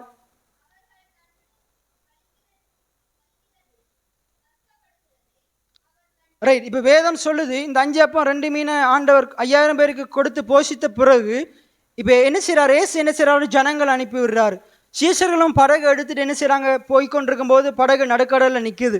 இப்போ ஏசு என்ன செய்கிறாரு? ஜெபம் பண்ணி கொண்டிருக்கிறாரு. தனிமையாக இருந்து ஜெபம் பண்ணுறாரு. அப்போ பாருங்க, நம்முடைய வாழ்க்கையில் அவருடைய சீஷர்களுக்கு பிரச்சனை வர்றதுக்கு முன்னுக்கே அவர் முன்னறிந்து அந்த சீஷர்களுக்காக வேண்டி அவர் ஜெபம் பண்ணுறாரு. எத்தனை பேர் ஆமேன்னு சொல்கிறீங்க? அவர் 2 ஜெபம் பண்ணியிருப்பார். என்னுடைய கணிப்பின்படி, என்னுடைய விசுவாசத்தின்படி அவர் 2 விதமாக ஜெபம் பண்ணியிருப்பார். ஆண்டவரே, இந்த குறைவில் வந்த ஜனங்களுக்கு அப்பா நீங்கள் இவங்களை நிறைவாக்கினபடினால் நமக்கு நன்றி செலுத்துகிறேன் அப்படின்னு பிதாவானவர்கிட்ட அவருக்கு நன்றி செலுத்தி ஜெபம் பண்ணிட்டு, அதுக்கு முதலே அவர் நன்றி செலுத்தி தான் ஜெபம் பண்ணார். அங்கே 5 அப்பமும் 2 மீனும் தான் கையில் இருக்குது. அவர் காயை தூக்கி வச்சுட்டு அழலை. என்ன செய்தார்? ஸ்தோஸ்திரம் பண்ணி அதை என்ன செய்கிறார்? அவர் தூக்கி ஸ்தோஸ்திரம் பண்ணுறார். வானத்தை அண்ணாந்து பார்த்து அந்த 5 அப்பத்தையும் 2 மீனையும் கொஞ்சமாக தான் இருக்குது, அந்த கொஞ்சத்தை தூக்கி ஆண்டவருக்கு நன்றி செலுத்துகிறார், ஸ்தோஸ்திரம் பண்ணுறார். ஆண்டவரை, இந்த 5 அப்பம் 2 மீனை தந்தபடினால் நன்றி, இதை இவர்களுக்கு கொடுக்கத்தக்கதாக நீங்கள் பெருக்க போகிறபடினால் நன்றி என்று சொல்லி என்ன செய்கிறாரு? அந்த கொஞ்சத்தை எடுத்து ஸ்தோஸ்திரம் எத்தனை பேர் ஆமேன்னு சொல்கிறீங்க? இப்போ இன்றைக்கு உங்களுடைய வாழ்க்கையிலையும் உங்களுடைய வாழ்க்கையில் இப்படிப்பட்ட கொஞ்சம் காரியங்கள் தான் இருக்கலாம். உங்களுடைய தேவைகள் ஆயிரமா இருக்கலாம். ஆனால் உங்களுடைய தேவைகளை காட்டிலும் கர்த்தர் பெரியவராக இருக்கிறார். நீங்கள் செய்ய வேண்டிய காரியம், உங்கள்கிட்ட இருக்கிற அந்த கொஞ்சத்தை எடுத்து ஆண்டவருக்கு நன்றி செலுத்தணும். ஆண்டவர், இன்றைக்கு இந்த ஒரு பிடி மாவை தந்தபடினால் நன்றி, இன்றைக்கு இந்த 5 அப்பம் 2 மீனை தந்தபடினால் நன்றி. எத்தனை பேர் ஆமேன்னு சொல்கிறீங்க? நீங்கள் கொஞ்சத்தில் உண்மையுள்ளவங்களாக இருப்பீங்களா இருந்தால் ஆண்டவர் உங்களை அநேகத்தில் அதிகாரியாக மாற்றுவார். எத்தனை பேர் ஆமேன்னு சொல்கிறீங்க? அப்போ இந்த ரகசியங்களை நம்ம அறிந்து கொள்ளணும். இந்த ரகசியங்களை நாங்கள் அறிந்து கொள்ளணும். ரைட். இப்போ ஆண்டவர் தனிமையாக இருந்து ஜெபம் பண்ணுறாரு. சீஷர்கள் கடலில் போகிறாங்க. இப்போ நடுக்கடலில் படகு நிற்குது. அதில் வேதம் 48வது வசனத்தில் சொல்லுது, அப்பொழுது காற்று அவர்களுக்கு, இதில் வழியாக பாருங்கள், காற்று வந்து நிறைய ஜனங்கள் என்ன செய்கிறாங்க? இப்போ சீஷர்கள் மட்டுமா கடலுக்குள்ளே இருப்பாங்க? அங்கே தொழில் செய்கிற நிறைய மீனவர்கள் வந்திருப்பாங்க, நிறைய புறஜாதி ஜனங்கள் வந்திருப்பாங்க, நிறைய படகு இருந்திருக்கும், நிறைய பேர் இருந்திருப்பாங்க. ஆனால் குறிப்பாக வேதம் சொல்லுது, காற்று யாருக்கு எதிராக இருந்ததுதான்? எல்லாம் சொல்லுங்க, சீஷர்களுக்கு எதிராக இருந்தது. காற்று யாருக்கு எதிராக இருந்ததுதான்? சீஷர்களுக்கு எதிராக இருந்தது. இன்றைக்கு அதுபோல தான் உங்களுடைய வாழ்க்கையிலையும் நீங்கள் அடிக்கடி சொல்கிற ஜெபம் தான், ஆண்டவரே உலகத்தில் இவ்வளோ பேர் இருக்கிறான், எனக்கு மட்டும் ஏன் இவ்வளவு பிரச்சனை, எனக்கு மட்டும் ஏன் இவ்வளவு கவலைகள், கடன், எனக்கு மட்டும் எனக்கு வாச்சது இப்படி இருக்குது, எனக்கு வாச்ச பிள்ளைகள் இப்படி இருக்குது அப்படின்னு சொல்லிட்டு நம்முடைய கேள்வி அநேகம் ஆயிரமா இருக்குது. இன்றைக்கு ஆண்டவர் அதற்குரிய பதிலை தந்து கொண்டிருக்கிறார். எத்தனை பேர் ஆமீன்னு சொல்றீங்க? அப்போ இன்றைக்கு பாருங்க, சூழ்நிலை அந்த இடத்துல பார்த்தா அந்த காற்றுன்ற சூழ்நிலை, இயற்கை அந்த கடவுளுடைய பிள்ளைகளுக்கு எதிராக இருக்குது. இன்றைக்கு அதுபோலதான் உங்களுடைய வீட்டிலையும் நிறைய சூழ்நிலைகள் உங்களுக்கு எதிராக இருக்கலாம். உங்களுக்கு எதிராக நிறைய சூழ்நிலைகள் இருக்கலாம். இன்றைக்கு இது போலவே இன்றைக்கு நிறைய ஜனங்கள் தொழில் செய்கிறீங்க. அப்போ உங்களுக்கும் நீங்கள் தொழில் செய்கிற இடங்களில் ஒருவேளை காற்று உங்களுக்கு எதிராக இருக்கலாம், மழை உங்களுக்கு எதிராக இருக்கலாம். இன்றைக்கு மழை பெஞ்சா மேசன் வேலை செய்ய முடியாது, அதிகமாக காற்று வீசினா கடலுக்கு போக முடியாது. இன்றைக்கும் பாருங்களேன், இப்படி நிறைய காரியங்கள் நமக்கு எதிராக இருக்கிறது. ஆனால் எவ்வளோ காரியங்கள் உங்களுக்கு எதிராக இருந்தாலும் உங்கள் சார்பாக நிற்கிற கர்த்தர் ஒருவர் இருக்கிறார். எத்தனை பேர் ஆமேன்னு சொல்றீங்க? அப்போ பாருங்க, வேதம் சொல்லுது, காற்று அவர்களுக்கு எதிராக இருந்தபடினால் அவர்கள் தண்டு வலிக்கிறதில் வருத்தப்படுகிறதை அவர் கண்டு. எத்தனை பேர் ஆமேன்னு சொல்றீங்க? இப்போ 2 சத்தியங்களை நம்ம பார்க்க போகிறோம், சில காரியங்களை நம்ம பார்க்க போகிறோம். முதலாவது, காற்று அவர்களுக்கு எதிராக இருந்தது. இந்த காற்று மிகவும் முக்கியம். பழைய ஏற்பாட்டு காலத்திலேயே நாங்கள் பார்க்குறோம், இஸ்ரவேல் ஜனங்கள் அவர்கள் வந்து என்ன செய்கிறாங்க? ஆண்டவர் மன்னாவினால் தூதர்களின் உணவை கொடுத்து போஷிக்கிறார். போஷிக்கும் பொழுது அவங்க முறுமுறுக்கிறாங்க. எப்படி முறுமுறுக்கிறாங்க? நாங்கள் பேசாமல் எகிப்திலே இருந்து செத்து போனால் நலமாக இருக்கும், எங்களை சாகும்படிக்கா இங்கே கொண்டு வந்தீர். ஒவ்வொரு நாளும் இந்த மண்ணாண்டு அந்த மண்ணாடு அருமை அவங்களுக்கு தெரியவே இல்லை. ஆண்டவர் பாருங்க அவங்களுக்கு எப்படிப்பட்ட உணவை கொடுத்தாருண்டா, வானத்தின் தூதர்கள், அவருடைய தூதர்கள் இன்னும் உணவினால ஜனங்களை போஷித்தார். ஆனால் அப்படிப்பட்ட தெய்வத்தை இவங்க என்ன செய்கிறாங்க? அந்த அப்படிப்பட்ட தெய்வம் செய்த நன்மையை மறந்து அந்த மண்ணான்ற பெரிய ஆசீர்வாதத்தை மண்ணாண்டு பார்க்குறாங்க, சாதாரணமாக பார்க்குறாங்க. தூதர்களும் உணவை கொடுத்தாரு, அவங்களுக்கு அந்த காரியம் விளங்கவே கிடையாது, அந்த அறிவு அவங்களுக்கு இல்லவே இல்லை. அவங்க அதை நினச்சி குறை சொல்லி கொண்டு இருக்கிறாங்க, ஒரே மண்ணாவையே தந்து கொண்டிருக்கிறாரு, இவங்களை அப்படியே கொடுக்காம விட்டுருக்கணும்.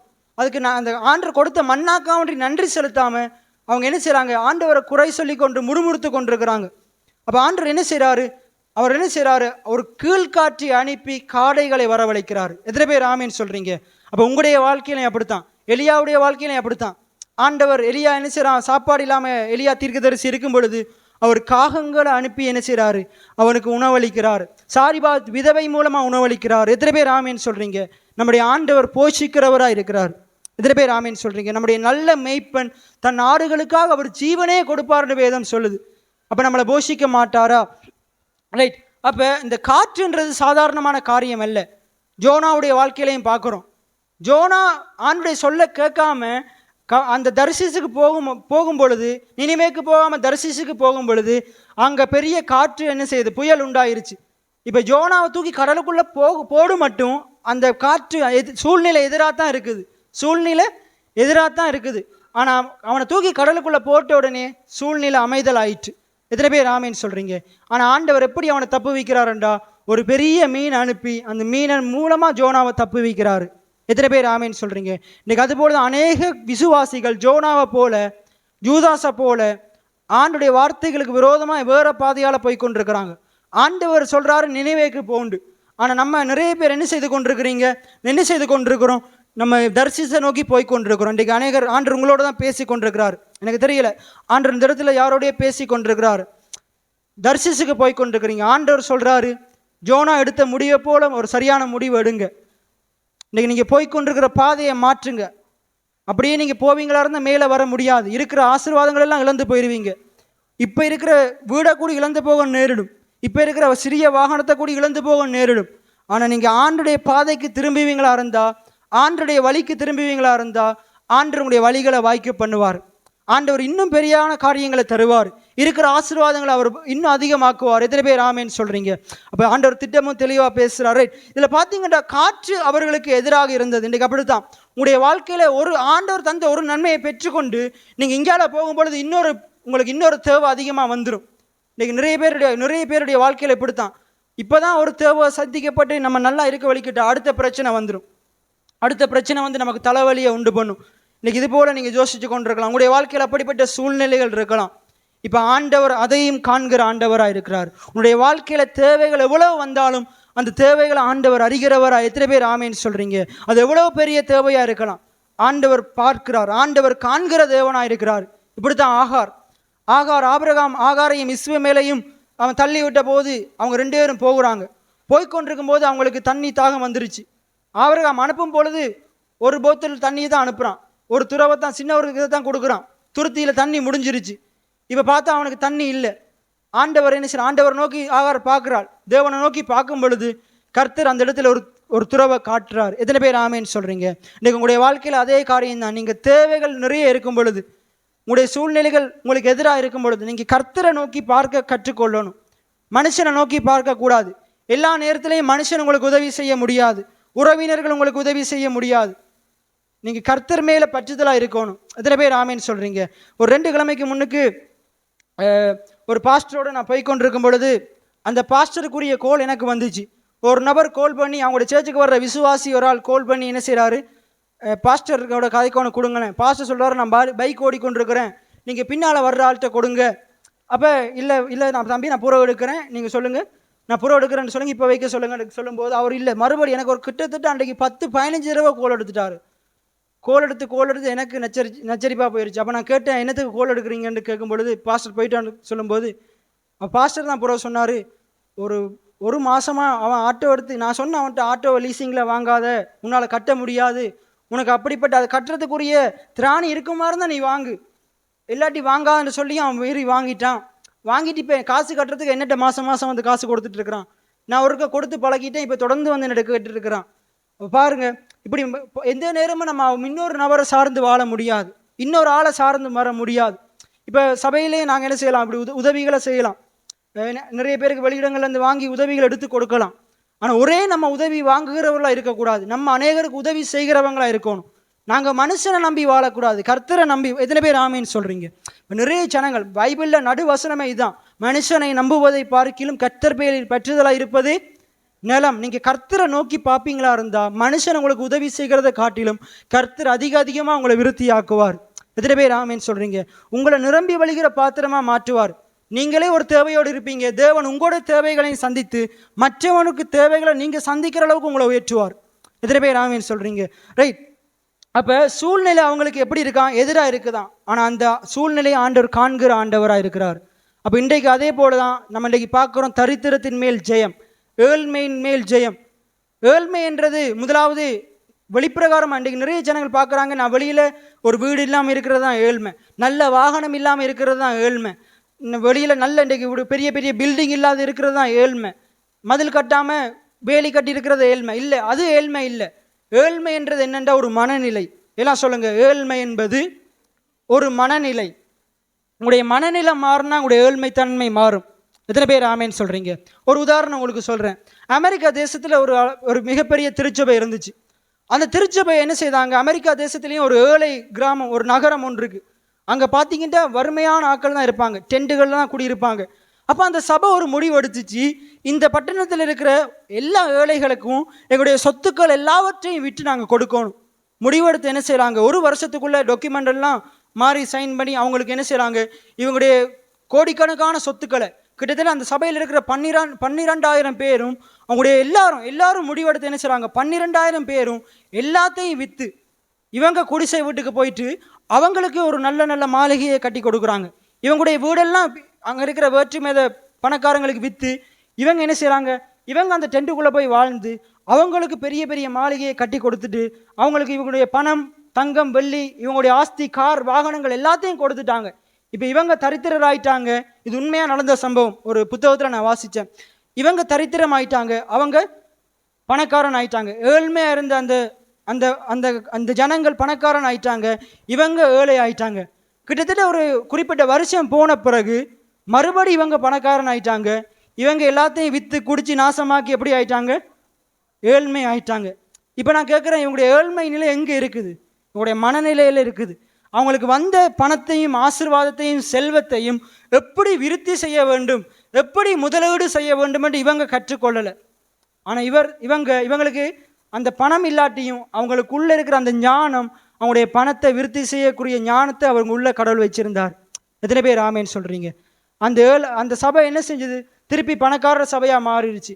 இந்த ஏழை ஜனங்கள் அவங்க கொடுத்த ஆசீர்வாதத்தை எல்லாம் தவறான வழியில் பயன்படுத்தி செலவு பண்ணி திருப்பி எப்படி போயிட்டாங்க? தரித்திரமாக போயிட்டாங்க. இன்றைக்கு அது போல தான் இன்றைக்கு உங்களுடைய வாழ்க்கையிலையும் ஆண்டவர் பார்த்தீங்கன்னா, அப்போஸ்தலர் எடுத்துக்கொள்வோம். அப்போஸ்தலர் 3வது இல்லாட்டி 4வது அதிகாரம். அதில் பார்த்தீங்கன்னா அலங்கார வாசல் அண்டையில் ஒரு முடவன் ஒருத்தன் இருக்கிறான். அந்த பகுதி எல்லாருக்குமே தெரியும், நாங்கள் திருப்பி இருக்க வாசிப்போம். அப்பொழுது தாயின் வயிற்றிலிருந்து சப்பானியாய் பிறந்த ஒரு மனுஷனை சுமந்து கொண்டு வந்தார்கள். தேவாலயத்தில் பிரவேசிக்கிறவர்களிடத்தில் பிச்சை கேட்கும்படி எனப்பட்ட ரைட் வாசிங்க.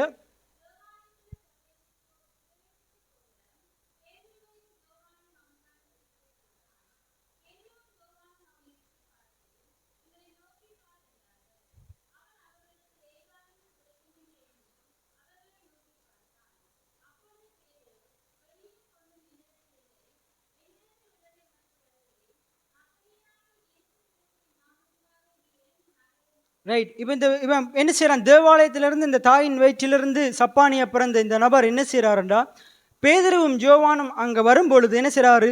அவங்கள்ட்டையும் பிச்சை கேட்குறாரு. அவங்கள்ட்டையும் ஏதாச்சும் கிடைக்குமான்னு பார்க்குறாரு.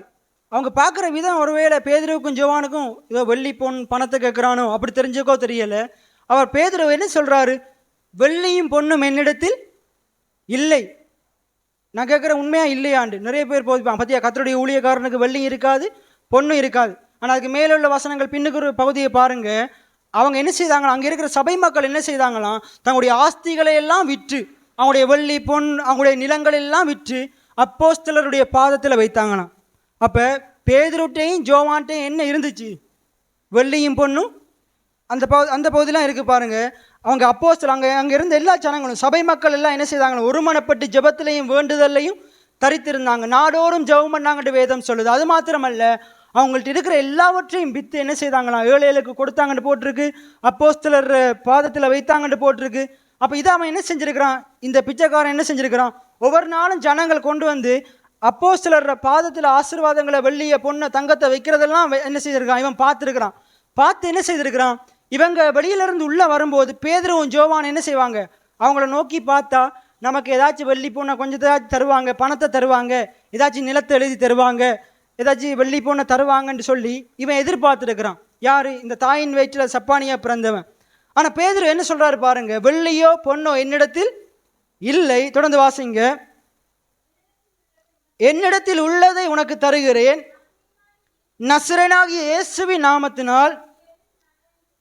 எப்படி சொல்றாரு பாருங்க, வெள்ளியோ பொண்ணோ. இங்கிலீஷ் பைபிள், கிரேக்க பைபிள் இப்படித்தான் போட்டிருக்குது, வெள்ளியோ பொண்ணோ என்னிடத்தில் இல்லை, என்னிடத்தில் உள்ளவரை நான் தருகிறேன், உள்ளதை அல்ல உள்ளவரை நான் தருகிறேன். அவர் இந்த வெள்ளியையும் பொன்னையும் கொடுத்த நசரேயனாகிய இயேசு கிறிஸ்து. எத்தனை பேர் ஆமீன்னு சொல்றீங்க? இப்போ பாருங்க எப்படி சொல்றான் பாருங்க. இது இங்கிலீஷ் பைபிள், கிரேக்க பைபிள் எல்லாம் இப்படித்தான் இருக்குது. வெள்ளியோ பொண்ணோ என்னிடத்தில் இல்லை. எல்லாம் சொல்லுவோமா? வெள்ளியோ பொண்ணோ என்னிடத்தில் இல்லை. பாருங்க, நிறைய பேர் வச்சு கொண்டு போய் சொல்றீங்க. வெள்ளியோ பொண்ணோ என்னிடத்தில் இல்லை, என்னிடத்தில் உள்ளதை உனக்கு தருகிறேன், நசரேயனாகிய இயேசு கிறிஸ்துவின் நாமத்தினால் நீ எழுந்து நட. என்ன சொல்றான்? வெள்ளி பொண்ணே, அதை பார்க்கிலும் அதை விட பெரிய ஆண்டவர் என்னோடு கூட இருக்கிறார். அந்த வெள்ளி பொண்ணை கொடுத்தவர் என்னோடு கூட இருக்கிறார். எத்தனை பேர் ஆமீன்னு சொல்றீங்க? வெள்ளியும் பொண்ணும் யாருடையது? பேதுருவினுடையதல்ல, கர்த்தருடையது. அங்கே பேதர்கிட்ட கொஞ்சம் தான் இருக்கும், கர்த்தர்கிட்ட நிறைவாகவே இருக்குது. எத்தனை பேர் ஆமேன்னு சொல்கிறீங்க? அதே போல் நான் உங்களுக்கு சொல்கிறேன், நீங்கள் மனுஷனை நோக்கி பார்ப்பீங்களா இருந்தால் மனுஷன்கிட்ட கொஞ்சம் தான் இருக்குது. ஆனால் கர்த்தரிடத்தில் திரளான ஆசீர்வாதங்கள் இருக்குது. அங்கே அவர்கிட்ட நிரந்தர பேரின்பம் உண்டு. ஃபாதர் பிக்மன்ஸ் ஒரு பாட்டு எழுதியிருக்கிறார், பரிபூரண ஆனந்தம் நீங்கள் தானே, நிரந்தர பேரின்பம் நீங்கள் தானே. அவரிடத்துல தான் சகல பரிபூரணங்களும் இருக்குது. எத்தனை பேர் ஆமேன்னு சொல்கிறீங்க? நீங்கள் கர்த்தரை நம்புவீங்களா இருந்தால் இந்த பஞ்சம் நிறைந்த இந்த இலங்கை தேசத்தில் ஆண்டவர் உங்களை செழிப்பாக வாழ வைப்பார். செழிப்பாக வாழ வைக்க மாட்டார், செழிப்பாக வாழ வைப்பார். குறைவுகளை நிறைவாக்குவார். அதுக்கு நாங்கள் செய்ய வேண்டிய காரியம், மனுஷனை நோக்கி பார்க்கக்கூடாது, யாராச்சும் ஏதாச்சும் செய்வாங்களான்னு பார்க்கக்கூடாது. தொடர்ந்து கர்த்தர் பேரில் நாங்கள் பற்றுதலாக இருக்கணும். நாங்கள் கர்த்தரை நோக்கி பார்க்குற ஜனங்களாக இருக்கணும். அப்போ கர்த்தரை நோக்கி பார்க்குற ஜனங்கள் வெட்கப்பட்டு போவதில்லை என்று வசனம் சொல்லுது. அவர் ஒருவனையும் அவர் கைவிடுவதில்லை என்று வசனம் சொல்லுது. எத்தனை பேர் ஆமேன்னு சொல்கிறீங்க? ரைட். அப்போ இந்த பகுதியில் நமக்கு திட்டமும் தெளிவாக சொல்லுது. அவன் இவங்கிட்ட பணமோ பொருளையோ வெள்ளியோ பொண்ணையோ எதிர்பார்க்குறான். ஆனால் கர்த்தர் என்ன செய்கிறாரு? அந்த பேதுருவை அனுப்பி என்ன செய்கிறாரு? அவனுக்கு தேவையான சுகத்தை கொடுக்குறாரு. இப்போ ஆண்டவர் இப்போ இதன் மூலமாக என்ன சொல்கிறாரு? இப்போ பேதுருவும் ஜோவானும் வெள்ளையோ பொண்ணையோ கொடுத்துருந்தா அவன் அதை வாங்கிட்டு போயிட்டு எங்கேயாச்சும் விற்று என்ன செஞ்சிருப்பான்? செலவழிச்சிருப்பான். அந்த பெரும்பாடுள்ள ஸ்திரியை போல தன்னுடைய ஆஸ்திகள்லாம் எல்லாமே வித்துட்டாள். ஆனால் இன்னுமே அவளுக்கு சுகம் கிடைக்கல. எத்தனை பேருக்கு நான் சொல்கிறது விளங்குது? இவன் வெள்ளியும் பொண்ணையும் வாங்கிட்டு போயிட்டு எல்லாம் டாக்டர்கிட்டையெல்லாம் கொடுத்து பார்த்தேன். அவர் சொல்லியிருப்பார், இதை இன்னும் சுகமாக்குறதுக்கு இன்னும் பணம் தேவை, இதை நீங்கள் அந்த தேசத்துக்கு போகணும், இங்கே போகணும், எங்கேயாச்சும் வழியை காட்டிட்டு விட்டுருப்பார். ஆனால் இந்த இடத்துல பாருங்கள், நீ அங்கே போ இங்கே போகணும்லாம் சொல்லலை, தலையிலெல்லாம் கையை வைக்கலை. என்ன சொல்கிறாரு? வலது கையை பிடிச்சி தூக்கி விடலாம், எலும்பு நடன்னு சொல்கிற. எத்தனை பேர் ஆமேன்னு சொல்கிறீங்க? இதுதான் விசுவாசம் உள்ள ஜெபம். அதுக்கு முன்னுக்கு வரைக்கும் தலையில் கை வைக்கிறதெல்லாம் இருக்கும், அந்த விசுவாசத்துக்கு ஏற்றபடி இருக்கும். ஆனால் இங்கே ஆண்டவராகிய இயேசு கிறிஸ்து சிலுவையில் மரித்து உயிர்த்த பிறகு அவங்களுடைய விசுவாசம் ஒரு பெரிய வளர்ச்சிக்குள்ளே போயிருச்சு. எத்தனை பேர் ஆமேன்னு சொல்கிறீங்க? இன்றைக்கு சபையில் இருக்கிற அநேக விசுவாசிகளுடைய விசுவாசம் அப்படியே அடிமட்டத்தில் கிடைக்குது. இன்றைக்கு நாங்கள் விசுவாசத்தில் வளருகிறவங்களாக இருக்கோம். அதனால தான் போதனைகளை கேட்க சொல்லி ஆண்டவர் சொல்கிறார். எத்தனை பேருக்கு நான் சொல்கிறது விளங்குது? ரைட். இந்த இடத்துல பார்த்தீங்கன்னா அங்கே என்ன நடக்குது? ஆண்டவர் என்ன செய்கிறாரு? வெள்ளியையும் பொன்னையும் அவர் எதிர்பார்க்கிறான். அவங்க என்ன செய்கிறாங்க? ஆண்டவர் என்ன சொல்கிறாரு? பேதுரு என்ன செய்கிறான்? அவருடைய வலது கையை பிடிச்சி, வெள்ளியோ பொன்னோ என்னிடத்தில் இல்லை, நசரனாகிய இயேசு என்னிடத்தில் உள்ளதை நான் உனக்கு தருகிறேன், நசரனாகிய இயேசு கிறிஸ்துவின் நாமத்தினால், இயேசுவின் நாமத்தினால் எழுந்து நடந்து சொல்லும் பொழுது அதுக்கு பிறகு வேதம் சொல்லுது பாருங்க, அவன் குதித்தெழுந்து நின்று நடந்தான். நடந்து குதித்து தேவனை துதித்து கொண்டு வீட்டுக்கு போய்விட்டான். தேவாலயத்துக்கு இவ்வளவு நாள் அங்கே சேர்ச்சுக்கு வந்த நிறைய ஜனங்கள் அவனை சேர்ச்சுக்குள்ளே கூட்டிகிட்டு வந்திருக்கலாம், தூக்கிட்டு வந்திருக்கலாம். ஆனால் அவங்க என்ன செஞ்சிட்டாங்க? இந்த அப்படின்ட்டு காசை போட்டுட்டு போனதால் அவனுக்கு இதுவரைக்கும் கர்த்தரை அறிகிற அறிவே கிடையாது.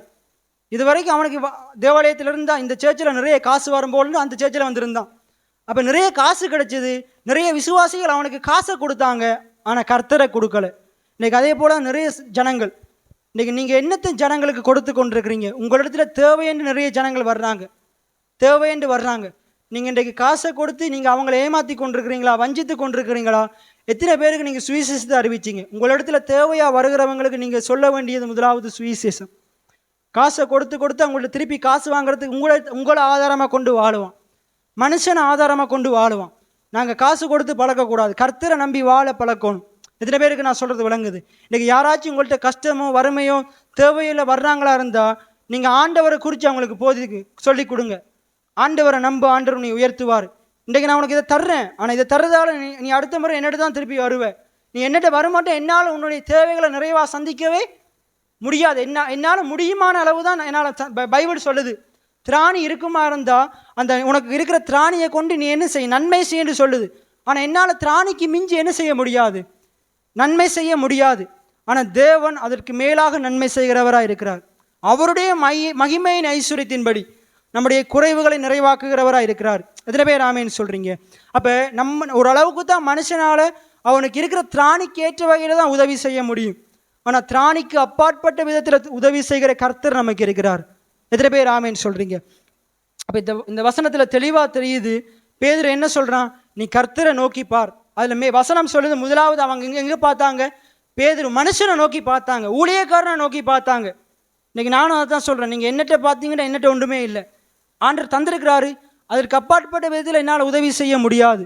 ஆனால் கர்த்தர் நிறைவுள்ளவராக இருக்கிறார். அவரை நோக்கி பார்ப்பீங்களா இருந்தால் அவர் உங்களுடைய தேவைகளை காட்டிலும் அதிகமாக உங்களுக்கு அவர் சந்திக்க வல்லவர். எத்தனை பேர் ஆமேன்னு சொல்கிறீங்க? அப்போ நம்முடைய தேவைகளை காட்டிலும் நம்முடைய ஆண்டவர் பெரியவராக இருக்கிறார். அதுக்கப்புறம் நீங்கள் அப்படியே வாசிங்கன்னா அவன் சந்தோஷத்தோடு என்ன செய்கிறான்? நடந்து குதித்து தேவனை துதித்து கொண்டே அவன் எங்கே போகிறான்? ஆலயத்துக்குள்ளே போகிறான். அப்போ இதன் மூலமாக என்ன வெளிப்படுது? பேதுரு இதைத்தான் சொன்னான். அதனால நம்ம பைபிளில் கொஞ்சம் பிள்ளையாக போட்டிருக்குது. எப்படி போட்டிருக்கேன்டா, வெள்ளியோ பொன்னோ என்னிடத்தில் இல்லை, என்னிடத்தில் உள்ளதை உனக்கு தருகிறேன், நசரனாகிய இயேசு கிறிஸ்துவின் நாமத்தினால் எழுந்து நட. ஆனால் இங்கிலீஷ் பைபிளில் போட்டிருக்குது, என்னிடத்தில் உள்ளவரை உனக்கு தருகிறேன், என்னிடத்தில் உள்ளவரை, எனக்குள்ள உள்ளவரை உனக்கு தருகிறேன். எனக்குள்ள இருக்கிற அதே ஆண்டவரை நான் உனக்கு தர்றேன். அவர் எப்படிப்பட்டவர்? ஐஸ்வர்யத்தை சம்பாதிக்கிறதுக்கு பலனை தருகிறவர். எனக்கு வெள்ளியையும் பொன்னையும் கொடுத்தவரை நான் உனக்கு தர்றேன். நான் உனக்கு வெள்ளியை பொண்ணை தருவனா இருந்தால் நீ அதை செலவழிச்சிருவேன். ஆனால் எனக்கு வெள்ளியையும் பொன்னையும் கொடுத்தவரை உனக்கு தந்தனா இருந்தால் அவர் உனக்கும் வெள்ளியையும் பொன்னையும் தருவார், உனக்கு தேவையான சுகத்தையும் தரு. எத்தனை பேருக்கு நான் சொல்கிறது விளங்குது? இப்போ இன்றைக்கி நான் உங்களுக்கு வெள்ளியோ பொண்ணோ நான் தர்றதால நீங்கள் மேலே வந்துட மாட்டீங்க. நான் உங்களுக்கு பணத்தை தர்றதால நீங்கள் மேலே வந்துட மாட்டீங்க. இன்றைக்கி நான் அதை காட்டிலும் விசேஷமானதை உங்களுக்கு தந்து கொண்டிருக்கிறேன், அதை காட்டிலும் மேலானதை தந்து கொண்டிருக்கிறேன், உலகம் தர முடியாததை தந்து கொண்டிருக்கிறேன், இந்த உலகத்தில் சம்பாதிக்க முடியாத இந்த மாபெரும் விலையேறப்பட்ட சத்தியத்தை உங்களுக்கு தந்து கொண்டிருக்கிறேன். அதனால தான் ஆண்டவர் சொல்கிறாரு, வேதத்தை கவனமாக கேளு, கேட்கறதுக்கு தீவிரமாக இரு, கேட்கறதுக்கு காதுள்ளவன் கேட்க கடவன் வேதம் சொல்லுது. ஏன் இந்த வசனங்களை கேட்கணும்? நீங்கள் 6 நாள் எவ்வளோதான் உழைத்தாலும் அந்த உழைப்பு தர முடியாத சமாதானத்தை, சந்தோஷத்தை, செழிப்ப இந்த ஒரு நாளில் நீங்கள் கேட்கிற வார்த்தை உங்களுக்கு கொண்டு வந்து தரும். எத்தனை பேர் ஆமேன்னு சொல்கிறீங்க? நிச்சயமாக தரும். நிச்சயம் அது அப்படியே ஆகும். விசுவாசிக்கிறவங்களுக்கு அது அப்படியே ஆகும். எத்தனை பேர் ஆமேன்னு சொல்கிறீங்க? அப்போ இந்த வார்த்தைகளை நீங்கள் உறுதியாக பிடித்து கொள்ளுங்க. நீங்கள் போய் நீ சொல்லணும், ஆண்டவரே நீங்கள் வெள்ளி பொண்ணை காட்டிலும் நீங்கள் பெரியவராக இருக்கிறீங்க, நீங்கள் எனக்குள்ளே வாருங்க சுவாமி, நீங்கள் எனக்குள்ளே வாருங்க. வெறுமனே வெள்ளியை பொண்ணை தர்றதுக்காண்டி மட்டும் இல்லை, ஆசீர்வாதங்களை தர்றதுக்காண்டி மட்டும் இல்லை, நான் உம்மை நோக்கி பார்க்கிறவனா வாழணும், நான் எல்லாத்து காட்டிலும் நான் உண்மையில பற்றுதலாக இருக்கணும், நான் இப்படிப்பட்ட ஆண்டவரை அநேகருக்கு நான் சொல்லணும், கர்த்தர் நல்லவர்னு நான் அநேகருக்கு சொல்லணும், என்னுடைய தேவைகளை காட்டிலும் கர்த்தர் பெரியவர்னு சொல்லணும், கர்த்தர் எப்படியெல்லாம் என்னை உயர்த்தினார்ன்னு சொல்லணும். அப்போ என்னுடைய ஆசையெல்லாம் நீர்தானன்னு நான் சொல்லணும். எத்தனை பேர் ஆமேன்னு சொல்கிறீங்க? நீங்கள் நிறைய பேருடைய ஆசை தேவை எல்லாம் பணமும் பொருளுமா இருக்குது, உலக பிரகாரமான காரியமாக இருக்குது. இந்த காலம்பர பிரசங்கம் கேட்டவங்களுக்கு தெரியும், நிறைய ஜனங்கள் விசுவாச பிள்ளைகள் கூடி மாம்சத்தின் இச்சைக்கு உட்பட்டு இருக்கிறார்கள். மாம்சத்தின் இச்சையினால தான் விழுந்து போய் கொண்டிருக்கிறாங்க, ஆசீர்வாதங்கள் இழந்து கொண்டு இருக்கிறாங்க. இன்னைக்கு இந்த இடத்துல நீங்கள் மாம்சத்தின் ஆசை இச்சைக்கு உட்பட்டு இருப்பீங்களா இருந்தால் இருக்கிற ஆசீர்வாதத்தையும் இழந்து போயிடுவீங்க, இருக்கிற வருமானத்தையும் இழந்து போயிடுவீங்க, இருக்கிற தொழிலையும் இழந்து போயிடுவீங்க. ஆனால் நம்ம ஆண்டவர் மேலே பற்றுதலாக இருக்கிற ஜனங்கள் நாளுக்கு நாள் விருத்தி அடைவார்கள். எத்தனை பேர் ஆமேன்னு சொல்கிறீங்க? அப்போ இதில் வசனம் தெளிவாக சொல்லுது, நீங்கள் கர்த்தரை நோக்கி பார்க்கும் பொழுது கர்த்தர் உங்களை அதிகமாக விருத்தியாக்குகிறவராக இருக்கிறார். உங்களுடைய ஏழ்மை தன்மையை உடைக்க கர்த்தரால் தான் முடியும். எத்தனை பேர் ஆமேன்னு சொல்கிறீங்க? எந்த மனுஷனாலேயும் முடியாது. உங்களுடைய ஏழ்மை தன்மையை மாற்ற எந்த மனுஷனாலேயும் முடியாது. நமக்கு உழைக்கிறதுக்குரிய பலனை தருகிறவர் கர்த்தர். அப்போ கர்த்தரை நம்பி நாங்கள் கிரியைகளை செய்யணும், கர்த்தரை நம்பி நம்ம தொழில் செய்யணும். எந்த தொழில் செய்கிறதா இருந்தாலும் கர்த்தரை நம்பி செய்யணும். அன்றைக்கு நம்ம பிருந்தாக்காட கடையை நாங்கள் திறக்கும் பொழுது அவங்க அருமையான ஒரு வசனத்தை போட்டிருந்தாங்க, கர்த்தருடைய ஆசீர்வாதமே, எல்லாம் சத்தமாக சொல்லுவோமா, கர்த்தருடைய ஆசீர்வாதமே ஐஸ்வர்யத்தை தரும், அதனோடு அவர் என்ன போட்டிருக்கு, வேதனையை கூட்டார். கர்த்தர் ஒரு ஆசீர்வாதத்தை தருவாராக இருந்தால் அங்கே நமக்கு கண்ணீர் கவலை ஒன்றுமே இருக்காது. எத்தனை பேர் ஆமேன்னு சொல்கிறீங்க? அங்கே 105வது சங்கீதம் 105வது சங்கீதம் அதில் பாருங்கள், ஒரு வசனம் போட்டிருக்கு, இஸ்ரவேல் ஜனங்களை ஆண்டவர் வெள்ளியோடும் பொன்னோடும் புறப்பட பண்ணினார், அவர்களில் வாசிங்க, அப்பொழுது அவர்களை அவர் வெள்ளியோடும் பொன்னோடும் புறப்பட பண்ணினார், அவர்கள் கோத்திரங்களில் பலவீனப்பட்டவன் எப்படி புறப்பட பண்ணினாராம்? இஸ்ரவேல் ஜனங்களை வெள்ளியோடும் பொன்னோடும் புறப்பட பண்ணினாராம். அங்கே எகிப்திலிருந்து எல்லாமே கொண்டு வந்து கொடுக்குறாங்க. கொடுத்த உடனே இப்போ நம்ம நினைக்கிறோம் பார்வோன் சேனை ஏன் தெரியுமா இஸ்ரவேல் ஜனங்களை திரத்திட்டு வந்துச்சு? அவங்களோட சொத்தையெல்லாம் இவங்க எடுத்துகிட்டு போயிட்டாங்க. அவங்களோட சொத்தையெல்லாம் எடுத்துகிட்டு போனதால தான் அவங்க இந்த சொத்துக்காக மட்டும் தான் திரத்திட்டு வந்தாங்க. எகிப்துன்றது உலகத்தை குறிக்கும், உலக பிரகாரமான வாழ்க்கையை குறிக்கும். கர்த்தர் அந்த உலக பிரகாரமான வாழ்க்கையை விட்டு, அந்த எகிப்தை விட்டு கர்த்தர் இஸ்ரவேல் ஜனங்களை அவர் வெளியே கொண்டு வந்தார், கர்த்தரை நம்பி வாழும்படிக்கு கொண்டு வந்தார். எத்தனை பேர் ஆமேன்னு சொல்கிறீங்க? இப்போ இஸ்ரவேல் ஜனங்களுக்கு எகிப்தை விட்டு எத்தனை வருஷம் அவங்க கடந்து செல்றாங்க கானானை நோக்கி? எத்தனை வருஷம் கடந்து செல்றாங்க? 430 வருஷம் அடிமைத்தனத்தில் இருந்த ஜனங்கள் 40 வருஷம் என்ன செய்றாங்க? கடந்து செல்றாங்க. 40 வருஷமும் இஸ்ரவேல் ஜனங்கள்கிட்ட பணம் இருந்துச்சு, பொருள் இருந்துச்சு, வெள்ளி இருந்துச்சு, பொன் இருந்துச்சு. ஆனால் என்ன இல்லை? அதை கொடுத்து வாங்குற அளவுக்கு கடைகள் இல்லை. ஏன்னா அவங்க போன பாதை என்ன பாதை? வனாந்திரமான பாதை. இவங்கள்ட்ட காசு இருந்துச்சு, வெள்ளி இருந்துச்சு, பொன் இருந்துச்சு. ஆனால் என்ன செய்ய முடியலை? அதை வச்சு என்ன செய்ய முடியல? எதையும் வாங்க முடியலை. இன்றைக்கி அதே போல் ஒரு நாட்கள் வந்து கொண்டு இருக்குது. உங்கள்கிட்ட எவ்வளோ காசு இருக்கலாம். இன்றைக்கி நீங்கள் காசுக்கான தான் நிறைய ஜனங்கள் ஓடுறாங்க. நிறைய விசுவாசிகள் கூடி அதை சம்பாதிக்கணும், இதை சம்பாதிக்கணும், அதை வாங்கணும், இதை வாங்கணும். என்னத்தையும் நீங்கள் சம்பாதிங்க, எவ்வளோ ஆசீர்வாதத்தையும் சேர்த்து வைங்க. ஒரு நாள் வருது, இந்த காசை வச்சு ஒன்றுமே செய்ய முடியாது, இந்த பணத்தை வச்சு ஒன்றுமே செய்ய முடியாது. அந்த கிறிஸ்துவின் காலம் வருது. உண்டு நெத்தியில் 666 இருந்தால் தான் என்ன செய்ய முடியும்? பொருட்களை வாங்க முடியும். உன்னுடைய வலது கையில் 666 இருந்தால் தான் என்னத்தை வாங்க முடியும்? காசை வச்சு எதையும் வாங்க முடியாது. ஆனால் அந்த காலத்துலேயும் கர்த்தரை நம்புகிறவன் ஒருத்தன் இருப்பானா இருந்தால், கர்த்தர் இஸ்ரவேல் ஜனங்களை எப்படி போஷித்தாரோ அப்படி நம்மையும் போஷிக்க வல்லமையுள்ளவராக இருக்கிறார். எத்தனை பேர் ஆமேன்னு சொல்கிறீங்க? அப்போ அதி சீக்கிரத்தில் இப்படிப்பட்ட உபத்திரவ காலம் வந்து கொண்டு இருக்குது. வேதம் நாட்களை சொல்லப்படுது 13, 14 அது மிகுந்த உபத்திரவ காலம். அப்படிப்பட்ட உபத்திரவ காலத்திலேருந்து நீங்கள் தப்பித்து கொள்ளணுமா இருந்தால் இப்போவே காலத்தை பிரயோஜனப்படுத்தி கொள்ளுங்க. காலத்தை வீண்வரையம் செய்யாதீங்க. இப்போவே ஆணுடைய சத்தியத்தில் வார்த்தையில் வளருங்க, விசுவாசத்தில் வளருங்க. மிகவும் முக்கியம் விசுவாசத்தில் வளர்றது. ஏன்னா எபிரேயர் 11:6 சொல்லுது, விசுவாசம் இல்லாமல் தேவனுக்கு பிரியமாயிருப்பது கூடாத காரியம். தேவனிடத்தில் சேருகிறவன் அவர் உண்டு என்றும் தம்மை நோக்கி கூப்பிடுகிறவர்களுக்கு எதையும் தரமாட்டார் என்றும். அப்படியா? பலன் அளிக்கிறவர் என்றும் விசுவாசிக்க வேண்டும். எத்தனை பேர் ஆமேன்னு சொல்றீங்க? நம்முடைய தேவன் அவரை நோக்கி கூப்பிடுகிற ஜனங்களுக்கு அவர் பலன் அளிக்கிறவராக இருக்கிறார். அப்போ அந்த அந்த தாயின் கற்பத்திலிருந்து சப்பானியா பிறந்தவன் அவன் யாரை நோக்கி கூப்பிட்டான்? முதல் பேதுருவையும் ஜோவானையும் நோக்கி கூப்பிட்டான். ஆனால் பேதுருவும் ஜோவானும் கற்றுக் கொடுத்தாங்க, நீ என்னையை நோக்கி கூப்பிடக்கூடாது, கர்த்தரை நோக்கி கூப்பிடணும். அதே போல் அன்றைக்கு நீங்கள் சுகத்துக்காக என்னட்ட வராதிங்க, பாஸ்டர்கிட்ட வராதிங்க, இல்லாட்டி வேறு எந்த தீர்க்கதரிசிட்டையும் பாஸ்டர்கிட்டையும் போகாதீங்க. உங்களுடைய வீட்டில் இருந்து கொண்டு உங்களுடைய சுகத்துக்காக கர்த்தரை நோக்கி கூப்பிடுங்க. கர்த்தர் உங்களுக்கு சுகத்தை தருவார். எத்தனை பேர் ஆமேன்னு சொல்கிறீங்க? கர்த்தர் உங்களுடைய குடும்பத்தில் சமாதானத்தை தருவார். கர்த்தர் உங்களுக்கு செழிப்பை தருவார். நம்ம எடுத்துக்கொள்வோம் 10வது நீதிமொழிகள் 10வது அதிகாரம் 22வது வசனம். நீதிமொழிகள் 10வது அதிகாரம்.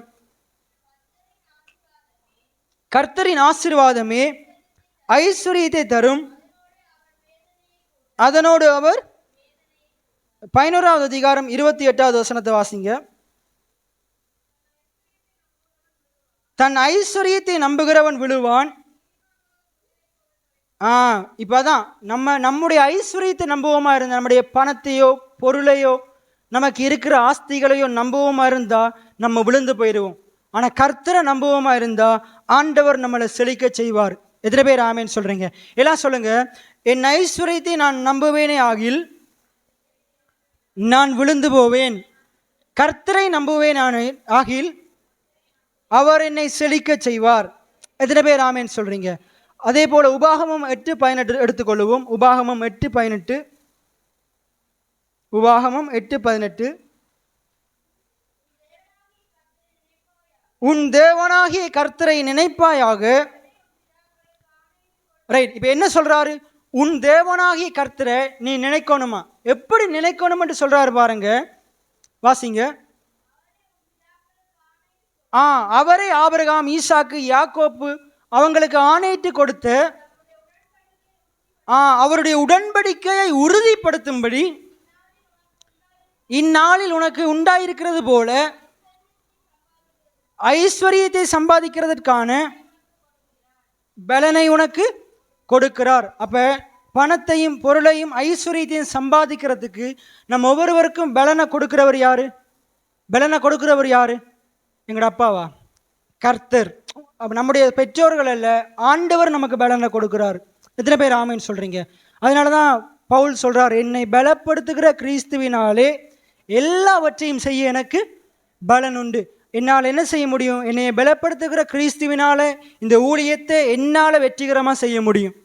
அதே போல் உங்களை பலப்படுத்துகிற கர்த்தரால் நீங்கள் கையேற்று செய்கிற தொழிலை உங்களால் வெற்றிகரமாக செய்ய முடியும். எத்தனை பேர் ஆமேன்னு சொன்னீங்க? உதாரணத்துக்கு இந்த கடை இந்த ஆண்டவர் அவங்களை பலப்படுத்தும் பொழுது இந்த கடையை ஆண்டவர் மென்மேலும் விருத்தியாக்குவார்.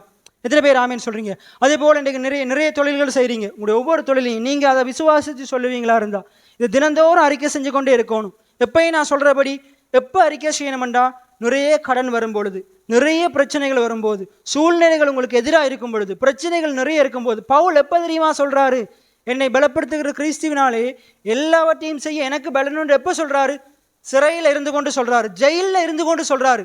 ஜெயிலில் இருந்து கொண்டு என்ன சொல்கிறாரு? எப்பொழுதும் சந்தோஷமாக இருங்கள். மறுபடியும் சொல்லுகிறேன், எப்பையும் சந்தோஷமாக இருங்கள். அங்கிருந்து கொண்டு தான் சொல்கிறாரு, என் தேவன் அவருடைய ஐஸ்வர்யத்தின்படி என்னுடைய குறைவுகளை நிறைவாக்குவார். ஜெயிலில் இருந்து கொண்டு சொல்கிறாரு, என்னை பலப்படுத்துகிற கிறிஸ்துவினாலே எல்லாவற்றையும் செய்ய எனக்கு எடுத்துக்கொள்வோம். பிலிப்பியர் 4வது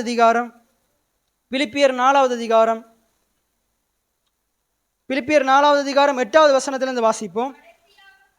கடைசியாக சகோதரரே, உண்மை உள்ளவைகள் எவைகளோ, ஒழுக்கம் உள்ளவைகள் எவைகளோ, நீதி உள்ளவைகள் எவைகளோ, கற்புள்ளவைகள் எவைகளோ, அன்புள்ளவைகள் எவைகளோ, நற்கீர்த்தி உள்ளவைகள் எவைகளோ, புண்ணியம் எதுவோ, புகழ் எதுவோ, அவைகளையே சிந்தித்து கொண்டிருங்கள். நீங்கள் என்னிடத்தில் கற்றும் அடைந்தும் கேட்டும் கண்டும் இருக்கிறவைகள் எவைகளோ, ரைட், என்ன சொல்றாரு? நீங்கள் என்னிடத்தில் கற்றும் கேட்டும் இருக்கிறவைகளையே என்ன செய்யுங்க, அவைகளே செய்யுங்கன்னு சொல்றாரு. அதுபோல ஆண்டவர் தம்முடைய பிள்ளைகளுக்கு அவர் என்ன செய்யறாரு? போதிக்கிறார். இப்ப பவுல் என்ன செய்யறாரு? அந்த ஜனங்களுக்கு பிலிப்பியருக்கு எழுதுறாரு. பிலிப்பியருக்கு பவுல் என்னென்னத்தையெல்லாம் கற்றுக் கொடுத்தாரோ அதை அவங்களை செய்யும்படி சொல்றாரு. அதே போல ஆண்டுடைய ஊழியக்காரங்க உங்களுக்கு என்னென்னத்தையெல்லாம் கற்றுத்தர்றாங்களோ, என்னென்னத்தையெல்லாம் நீங்க கேட்கிறீங்களோ அவைகளை நீங்க கற்கணும். முதல்ல அந்த வசனம் 9வது வசனம் சொல்லுது பாருங்க, இதை நீங்களா எடுத்துக்கொள்ளுங்க. இந்த இடத்துல இருக்கிற ஒவ்வொருவரும் எடுத்துக்கொள்ளுங்க. நீங்கள் என்னிடத்தில் கற்றும் கேட்டும் கண்டும், எல்லாம் சொல்லுவோமா? நான் என் ஊழியக்காரனிடத்தில் கற்றும் அடைந்தும் கேட்டும் கண்டும் இருக்கிறவைகளையே செய்ய வேண்டும். அப்ப என்ன செய்ய சொல்றாரு? அவருடைய ஊழியக்காரன் மூலமாக ஆண்டவர் நம்ம இடத்துல எதை பேசுகிறாரோ அதை நாங்கள் கேட்கணும், அதை நாங்கள் பார்க்கணும், நம்முடைய ஊழியக்காரனை பார்க்கணும். அவர் இந்த ஊழியக்காரன் கஷ்டத்தின் மத்தியில் எப்படி கிறிஸ்துவுக்குள்ள வாழ்றாரு, எப்படி கடவுளுக்கென்று பக்தி வர ஐக்கியமாக நிற்கிறாரு, அதெல்லாம் பார்த்து நாங்கள் அவங்கள போல செய்கிறவங்களா இருக்கணும். அவங்கள போல நம்ம நடப்போமா இருந்தால் அதுக்கு அடுத்த வசனம் சொல்லுது, தேவ சமாதானம் உங்களோடு கூட இருக்கும். எத்தனை பேர் ஆமென் சொல்றீங்க? தேவனுடைய சமாதானம் உங்களோடு கூட இருக்கும். உங்களுடைய குடும்பத்தினோடு கூட இருக்கும். உங்களுடைய வேலைகளில் தேவனுடைய சமாதானம் இருக்கும்.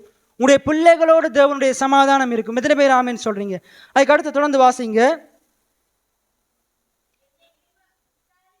என்னை விசாரிப்பதற்கு நீங்கள் இப்பொழுது மறுபடியும் மலர்ந்தபடியினாலே, ரைட், அதுக்கு என்ன அர்த்தம்ண்டா, அவங்க என்ன செய்கிறாங்க? இவ்வளவு போதிச்சு தம்முடைய ஊழியக்காரங்களுக்கு ஜனங்கள் என்ன செய்கிறாங்க? கொடுக்குறாங்க. இந்த பிலிப்பு சபை எப்படிப்பட்ட சபை என்றா, மற்ற சபைகளை காட்டிலும் கொடுத்தல்ல நல்லா கொடுக்குற சபை உண்டு. ஆண்டுடைய ஊழியக்காரங்களுக்கு பவுலுக்கு நல்லா கொடுக்குற சபை. அப்போ என்ன சொல்கிறாரு? என்னை விசாரிப்பதற்கு, என்னுடைய தேவைகள் எல்லாம் நீங்கள் விசாரித்து எனக்கு சந்தித்ததுனால நீங்கள் மறுபடியும் என்ன செய்றீங்க? அதுக்கு முற்பட்டதால கர்த்தருக்குள் மிகவும் சந்தோஷப்பட்டேன். இப்படி செய்ய எண்ணங்கள் கொண்டிருந்தீர்கள், சமயம் மாத்திரம் உங்களுக்கு நேரிடவில்லை. நிறைய ஜனங்கள் பாருங்க, பவுல் எனக்கு இவ்வளவு ஆசீர்வாதமாக இருந்திருக்கிறாரே, அவருக்கு நான் இப்படியெல்லாம் கொடுக்கணும்னு ஆசைப்பட்டும் அவங்களுக்கு என்ன செய்ய முடியலை, சமயம் வாய்க்கலை. ஏன்னா அவங்களாம் அவங்களுடைய தேசங்கள் தூரமாக இருக்குது. அங்கேருந்து அந்த காலத்தில் வாகனங்கள் இல்லை, கொடுக்க முடியாது. அப்போ கொடுக்கறதுக்கு அதிக தூரம் வர வேண்டிய தேவை ஏற்பட்டுச்சு. ஆனால் 11வது வசனத்தில் சொல்கிறாரு பாருங்க, என் குறைச்சலினால் நான் இப்படி சொல்லுகிறது இல்லை, ஏனெனில் நான் எந்த நிலைமை இருந்தாலும் மன ரம்மியமாக இருக்க கற்றுக்கொண்டேன். அப்போ உங்களுடைய இந்த பூமிக்குரிய வாழ்க்கையில் ஒருவேளை இன்றைக்கு நீங்கள் வறுமையில் இருக்கலாம், நீங்கள் ஏழ்மை தன்மையில் இருக்கலாம். இன்றைக்கு ஆண்டவர் உங்களுக்கு கற்றுத்தர்றாரு. நான் தான் முதலே சொன்னேனே, ஏழ்மை என்றது நம்முடைய மனநிலையாக இருக்குது. நம்முடைய பணநிலை ஏழ்மை அல்ல, நம்முடைய மனநிலை தான் ஏழ்மை. எத்தனை பேர் ஆமேன்னு சொல்கிறீங்க? இன்றைக்கு உங்களுக்கு என்ன இருக்குது இல்லைன்றது உங்களுடைய ஏழ்மை தன்மையை தீர்மானிக்கிறது இல்லை. உங்களுடைய மனநிலை எப்படி இருக்குது, உங்களுடைய மனநிலை எப்படி இருக்குது கொஞ்சம் ஆராய்ந்து பாருங்கள். இன்றைக்கி மனநிலையில் நீங்கள் என்னத்தை நினச்சி கொண்டிருக்கிறீங்க? மனநிலையில் நீங்கள் எப்படி நினைக்கிறீங்க? நான் இது செய்தாலும் வாய்க்காது, நான் தொழில் செய்தால் ஒரு ஆசீர்வாதமும் இல்லை. இன்றைக்கி உங்களுடைய மனநிலை எப்படி இருக்குது? முதலாவது நீங்கள் உங்களுடைய மனதை மாற்றிக்கொள்ளணும். நான் செய்வதெல்லாம் வாய்க்கும். கர்த்தர் எனக்குள்ளே இருக்கிறார், அவர் என்னை பலப்படுத்துகிறார், நான் அவருடைய பலத்தினால நான் கையிட்டு செய்கிற தொழில் நிச்சயமாக வாய்க்கும். எத்தனை பேர் ஆமேன்னு சொல்கிறீங்க? தேவன் என்னுடைய துக்கங்களை நிச்சயம் சந்தோஷமாக மாற்றுவார். இப்படிப்பட்ட மனநிலை உள்ளவர்களாக நாங்கள் மாற வேண்டும். இன்றைக்கி ஆண்டவர் திட்டமாக பேசி கொண்டிருக்கிறார். இன்றைக்கு ஆண்டவர் தரித்திரத்தின் மேலே நீங்கள் ஜெயம் எடுக்கணுமா இருந்தால் நம்முடைய மனநிலை மாற வேண்டும். நம்முடைய மனநிலை மாற வேண்டும். நம்முடைய மனநிலை இயேசுவின் சிந்தையுடையதாக இருக்கணும். இயேசுவினுடைய மனம் எப்படி யோசிக்குமோ அதே போல் நம்முடைய மனம் யோசிக்கணும். ஏசாயா 55:8 சொல்லுது, என்னுடைய வழிகள் உங்களுடைய வழிகள் அல்ல, என்னுடைய நினைவுகள் உங்களுடைய நினைவுகள் அல்ல, என்னுடைய நினைவுகள் உங்களுடைய நினைவுகளை காட்டிலும், என்னுடைய வழிகள் உங்களுடைய வழிகளை காட்டிலும், வானத்துக்கும் பூமிக்கும் எவ்வளவு தூரமோ அவ்வண்ணமாக என்னுடைய நினைவுகள் உயர்ந்தவைகளாக இருக்குது. எத்தனை பேர் ஆமேன்னு சொல்கிறீங்க? அப்போ இந்த வசனம் சொல்லுது பாருங்க, என் குறைச்சலினாலே நான் இப்படி சொல்லுகிறது இல்லை, ஏனெனில் நான் எந்த நிலைமையில் இருந்தாலும் மன ரம்மியமாக இருக்க கற்றுக்கொண்டேன். இன்றைக்கு இந்த பூமியில் இருக்கிற உங்களுடைய தரித்திரம், உங்களுடைய குறைவுகள், உங்களுடைய இல்லாமைகள், உங்களுடைய பஞ்சங்கள், அதெல்லாம் உங்களுடைய வாழ்க்கையை விட்டு இல்லாமல் போகணுமா இருந்தால் நீங்கள் மன ரம்மியமாக இருக்க கற்றுக்கொள்ளணும். எத்தனை பேர் ஆமேன்னு சொல்கிறீங்க? எப்படி மன ரம்மியமாக இருக்கிறது? இப்போ நான் இப்படி தான் இருக்கிறேன், நிச்சயமாக என்னுடைய நிலைமை மாறும். எத்தனை பேர் ஆமேன்னு சொல்கிறீங்க? நிச்சயம் என்னுடைய வாழ்க்கையை ஆண்டவர் ஆனந்த கழிப்புள்ளதாக மாற்றுவார். இன்றைக்கு ஒருவேளை உங்களுடைய குடும்பத்தில் நிறைய பிரச்சனைகள் இருக்கலாம். நீங்கள் இப்படி சொல்லக்கூடாது. எப்படி சொல்லக்கூடாது?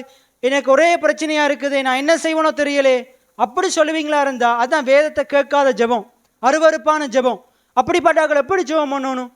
என்னுடைய வீட்டிலே சமாதானம் தங்கி இருக்கும், என்னுடைய வீட்டிலே சந்தோஷம் தங்கி இருக்கும், என்னுடைய வீடு ஆனந்த கழிப்பால் நிறைந்திருக்கும்.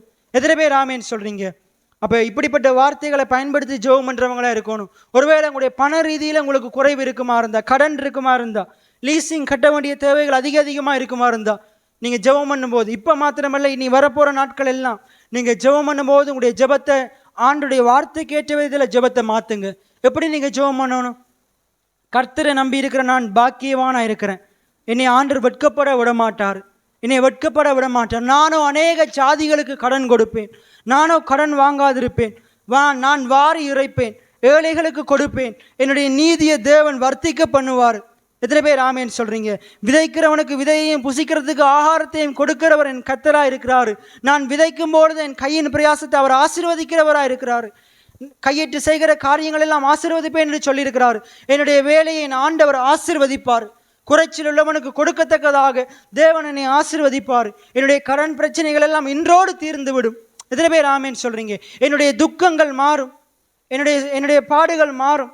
என்னுடைய ஆண்டவர் அதிலிருந்து என்னை வெளியே கொண்டு வருகிறவராக இருக்கிறார். இஸ்ரவேல் ஜனங்களை எகிப்திலிருந்து வெளியே கொண்டு வந்த கர்த்தர் இன்றும் என்னோடு கூட இருக்கிறார். அவர் ஜீவனுள்ளவராக இருக்கிறார்.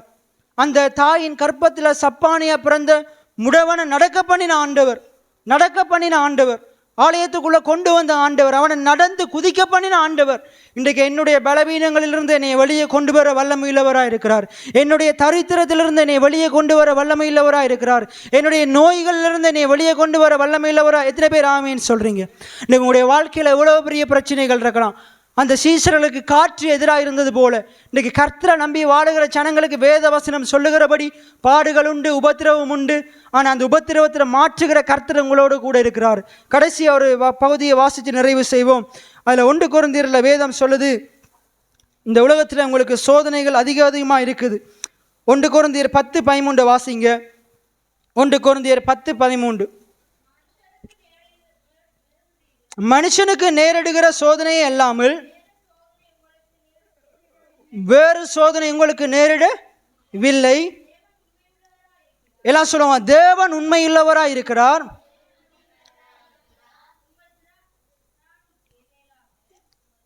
உங்கள் திராணிக்கு மேலாக நீங்கள் சோதிக்கப்படுகிறதற்கு அவர் இடங்கொடாமல் சோதனை தாங்கத்தக்கதாக சோதனையோடு கூட அதற்கு தப்பிக்கொள்ளும்படி. எத்தனை பேர் ஆமேன்னு சொல்கிறீங்க? அதுக்கு அடுத்த வசனம் சொல்லுது பாருங்க, ஆகையால் எனக்கு பிரியமானவர்களே விக்கிரக ஆராதனைக்கு விலகி ஓடுங்கள். வெறுமனே சிலை வழிபாட்டுக்கு மாத்திரமல்ல, இன்றைக்கு நிறைய பேருக்கு அவங்களுடைய பணம் விக்கிரமாக இருக்குது. நிறைய பேருக்கு அவங்களுடைய வீடு, அவங்களுடைய வாகனம், பிள்ளைகள், பெற்றோர், அவங்களுடைய வீட்டில் இருக்கிற ஆசீர்வாதங்கள், ஆஸ்திகள், வெள்ளி பொன் விக்கிரகமாக இருக்குது. இப்படிப்பட்ட விக்கிரகங்களுக்கு விலகி ஓடுங்கள். அதாவது என்ன சொல்றாரு? எல்லாத்தையும் தூக்கி வெளியே போடுங்கன்னு சொல்லலை. உங்களுடைய மனதை கர்த்தர் மேலே வைங்க, உங்களுடைய கண்ணை கர்த்தர் மேலே வைங்க, உங்களுடைய எண்ணங்களை மனதை சிந்தனைகளை கர்த்தர் மேலே வைங்க. இது எல்லாவற்றையும் எனக்கு கொடுத்தவர் கர்த்தர், என்னுடைய நினைவு எல்லாம் கர்த்தர் மேலே தான் இருக்க போகுது. எத்தனை பேர் ஆமேன்னு சொல்கிறீங்க? அப்போ ஆண்டவர் சொல்கிறாரு பாருங்க, ஆண்டவர் நமக்கு சோதனை வந்தாலும் அந்த சோதனையை தாங்கிறதுக்கு அவர் பலனை தருகிறவராக இருக்கிறார். அவர் சோதனையை தாங்கிறதுக்கு பலனை தருகிறதில் அவர் உண்மையுள்ளவராக இருக்கிறார். எல்லாம் சொல்லுங்க, என் தேவன் அவர் உண்மையுள்ளவராக இருக்கிறார். சோதனையை தாங்க எனக்கு பலனை தருவார். சோதனையிலிருந்து தப்பி செல்ல எனக்கு வழிகளை உண்டாக்குவார். இதை நீங்கள் இப்படியும் ஜெபம் பண்ணலாம், என்னுடைய கடன் பிரச்சனையிலிருந்து வெளியே கொண்டு வர என் தேவன் உண்மையுள்ளவராக இருக்கிறார். எத்தனை பேர் ஆமேன்னு சொல்கிறீங்க? நீங்கள் உங்களுடைய பிரச்சனைகளை சொல்லி நீங்கள் ஜெபிக்கணும். அப்போ நம்ம முதல் பார்த்தோம், நீதிமொழியில் பார்த்தோம், 28வது அதிகாரம் 9வது வசனம், வேதத்தை கேளாதபடி செவியை விளக்குகிறவனுடைய ஜெபம் அருவருப்பானது. இன்றைக்கு நீங்கள் வார்த்தைகளை கேட்டீங்க, உங்களுடைய வாழ்க்கையில் எவ்வளோ குறைவுகள் இருக்கலாம். நான் சொல்கிறது பண ரீதியாக நிறைய குறைவுகள் இருக்கலாம், கடன் இருக்கலாம், லீசிங் கட்ட வேண்டிய காரியங்கள் இருக்கலாம், லோன் அந்த காரியங்கள் கட்ட வேண்டிய காரியங்கள் இருக்கலாம். அதே போல் இன்னும் என்னென்ன பண ரீதியாக உங்களுக்கு கஷ்டம் இருக்குதோ அந்த எல்லா தரித்திரத்தையும் ஆண்டு உங்களுக்கு மாற்றணுமா இருந்தால் இன்றையிலிருந்து உங்களுடைய ஜெபத்தை நீங்கள் மாற்றணும். ஜெபத்தை நீங்கள் ஆண்டவரே ஏன் என்னை கைவிட்டீங்க, எனக்கு இவ்வளோ காரியம் தேவையாக இருக்குது. உங்களுடைய தேவைகளை சொல்லி புலம்பக்கூடாது. தேவைகளை சந்திக்கிற ஆண்டவரை புகழ்ந்து பாடிக்கொண்டே இருங்களேன். தேவைகள் ஆண்டவர் அதிசீக்கிரத்தில் நீக்கி போடுவார். எத்தனை பேர் ஆமீன்னு சொல்கிறீங்க? உங்களுடைய தேவைகள் எல்லாவற்றையும் அவருடைய ஐஸ்வர்யத்தின்படி சந்திப்பார். மனுஷனை நோக்கி பார்க்காதீங்க, கர்த்தரை நோக்கி பாருங்கள். கர்த்தர் காரியங்களை வாய்க்க செய்வார். கர்த்தர் உங்களை பலப்படுத்துவார். உங்களுடைய வருமானங்களை அதிகரிப்பார். ஒரு பெரிய அற்புதத்தை ஏற்படுத்துவார். நீங்கள் நினைத்திராத வேளையில் அவர் அற்புதத்தை செய்வார். எத்தனை பேர் ஆமேன்னு சொல்கிறீங்க? அதான் வேதம் சொல்லுது, நீங்கள் நினைப்பதற்கும் நீங்கள் வேண்டுவதற்கும் மிகவும் அதிகமாக செய்கிற தேவனாக இருக்கிறார்.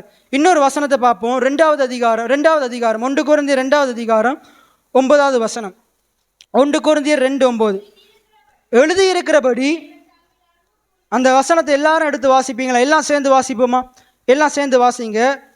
எழுதியிருக்கிறபடி தேவன் தம்மில் அன்பு கூறுகிறவர்களுக்கு ஆயத்தம் பண்ணினவைகளை கண் காணவும் இல்லை, காது கேட்கவும் இல்லை, அவைகள் மனுஷனுடைய இருதயத்தில் தோன்றவும் இல்லை, நமக்கோ தேவன் அவைகளை தமது ஆவியினால் இன்றைக்கு ஆண்டவர் உங்களுக்கு வெளிப்படுத்தி இருக்கிறார்.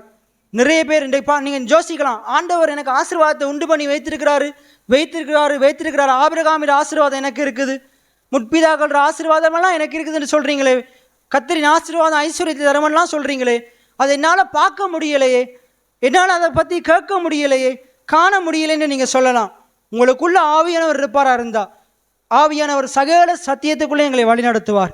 இன்றைக்கு இந்த பிரசங்கம் சில பேருக்கு புரியாது, ஆவியானவர் இல்லாத மனுஷங்களுக்கு புரியாது.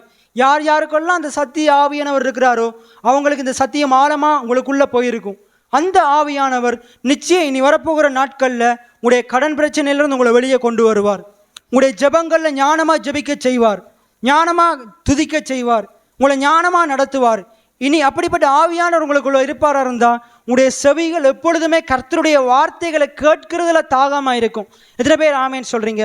சரி, நல்ல பிரசங்கங்களை தேடி தேடி நீங்கள் கேட்க ஆரம்பிப்பீங்க. ஒன்றை நீங்கள் விளங்கி கொள்ளுங்க, உலகத்தில் நீங்கள் உங்களுக்கு எவ்வளோ பெரிய வேலையும் இருக்கலாம், பெரிய பெரிய பணக்கார டாக்டராக MBBS ஆகிற அளவுக்கு வேலைகள் இருக்கலாம். எப்படிப்பட்ட வேலை இருந்தாலும், எவ்வளோ கோடி ரூபாய் சம்பாதித்தாலும் ஒரு காலம் வருது, கடைசி காலத்தில் பார்த்தீங்கன்னா அந்த பணத்தை வச்சு ஒன்றையும் செய்ய முடியாது, எதையும் வாங்க முடியாது. அந்த கிறிஸ்து வந்து சொல்லுவான், என்ன செய், சிப்பை பொறுத்து 666 நெத்தியில் போடு, கையில் போடு, அப்போ தான் நீ என்ன செய்ய முடியும், பொருட்களை கூடி வாங்க முடியும், பணத்தை தூக்கி குப்பையில் போடுன்னு சொல்லுவான். மிகுந்த ஜாக்கிரதை உள்ளவங்களா இருங்க. இன்றைக்கு நீங்கள் கர்த்தரை பற்றி கொள்ள இருப்பீங்களா இருந்தால் நீங்கள் அப்படிப்பட்ட சூழ்நிலைகளுக்குள்ளே போக ஆண்டவர் விட மாட்டார். உபத்திரவ காலம் வர்றதுக்கு முன்னுக்கே ஆண்டவருக்குள்ளே வாழுகிற ஜனங்களை கர்த்தர் தம்முடைய தூதர்கள் அனுப்பி கூட்டி சேர்ப்பார். எத்தனை பேர் ஆமேன்னு சொல்கிறீங்க? அப்போ இன்றைக்கு நான் உங்களுக்கு இன்றைக்கு சொன்ன இந்த சத்தியம் உங்களுடைய வாழ்க்கையில் ஒரு மாபெரும் செழிப்பை உண்டு பண்ணும், ஒரு மாபெரும் ஆசீர்வாதத்தை உண்டு பண்ணும். நீங்கள் செய்ய வேண்டிய காரியம், அந்த உள்ளே இருக்கிற ஆவியானவரை உங்களை நடத்தும்படிக்கு நீங்கள் இடம் கொடுக்கணும். ஆவியானவரே என்னை நடத்துங்க சுவாமி, என்னை நீங்கள் நடத்துங்க. அப்போ என்னுடைய வாழ்க்கையில் இருக்கிற தரித்திரத்தை நீங்கள் மாற்றுங்க, கடன் பிரச்சனைகளை நீங்கள் மாற்றுங்க. அப்படியே நாங்கள் எழுந்திருந்து நாங்கள் ஜெபம் பண்ண போகிறோம், ஒரு பாடலை பாட போகிறோம். ஆண்டவர் சகல காரியங்களை இன்றைய நாளில் உங்களுக்கு மாற்றி அமைக்க போகிறார். இந்த வார்த்தைகளை யாரெல்லாம் ஞானமாக கேட்டீங்களோ, யாரெல்லாம் ஞானமாக கேட்டீங்களோ, இந்த வார்த்தையின்படி யாரெல்லாம் ஜெபம் பண்ண போறீங்களோ, உங்களுடைய ஜெபம் அருவருப்பான ஜெபமாக இருக்காது. இந்த வார்த்தையின்படி ஜெபம் பண்ணுகிற விசுவாசியினுடைய ஜெபத்துக்கு நிச்சயம் பதில் உண்டு, நிச்சயம் பதில் உண்டு. உலகத்தில் என்ன ஜெயங்கள் கண்டேன் நான் இந்நாள் வரையில். சொல்லுவோமா? உலகத்தில் என்ன ஜெயங்கள் கண்டேன் நான் இந்நாள் வரையில். ஆனாலும் மேனோ நிம்மதியில்லை, குழப்பங்கள் நிகழ்கின்றது விசுவாசத்தோடு. ஆனாலும் ஏனோ நிம்மதியில்லை, குழப்பங்கள் நிகழ்கின்றது.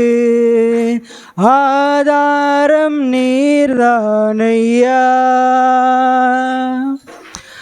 ஆதாரம் நீர்தானையா.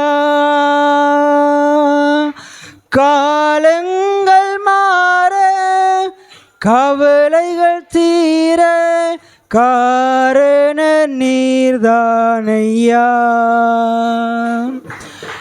காலங்கள் மாற கவலைகள் தீர காரண நீர்தானையா.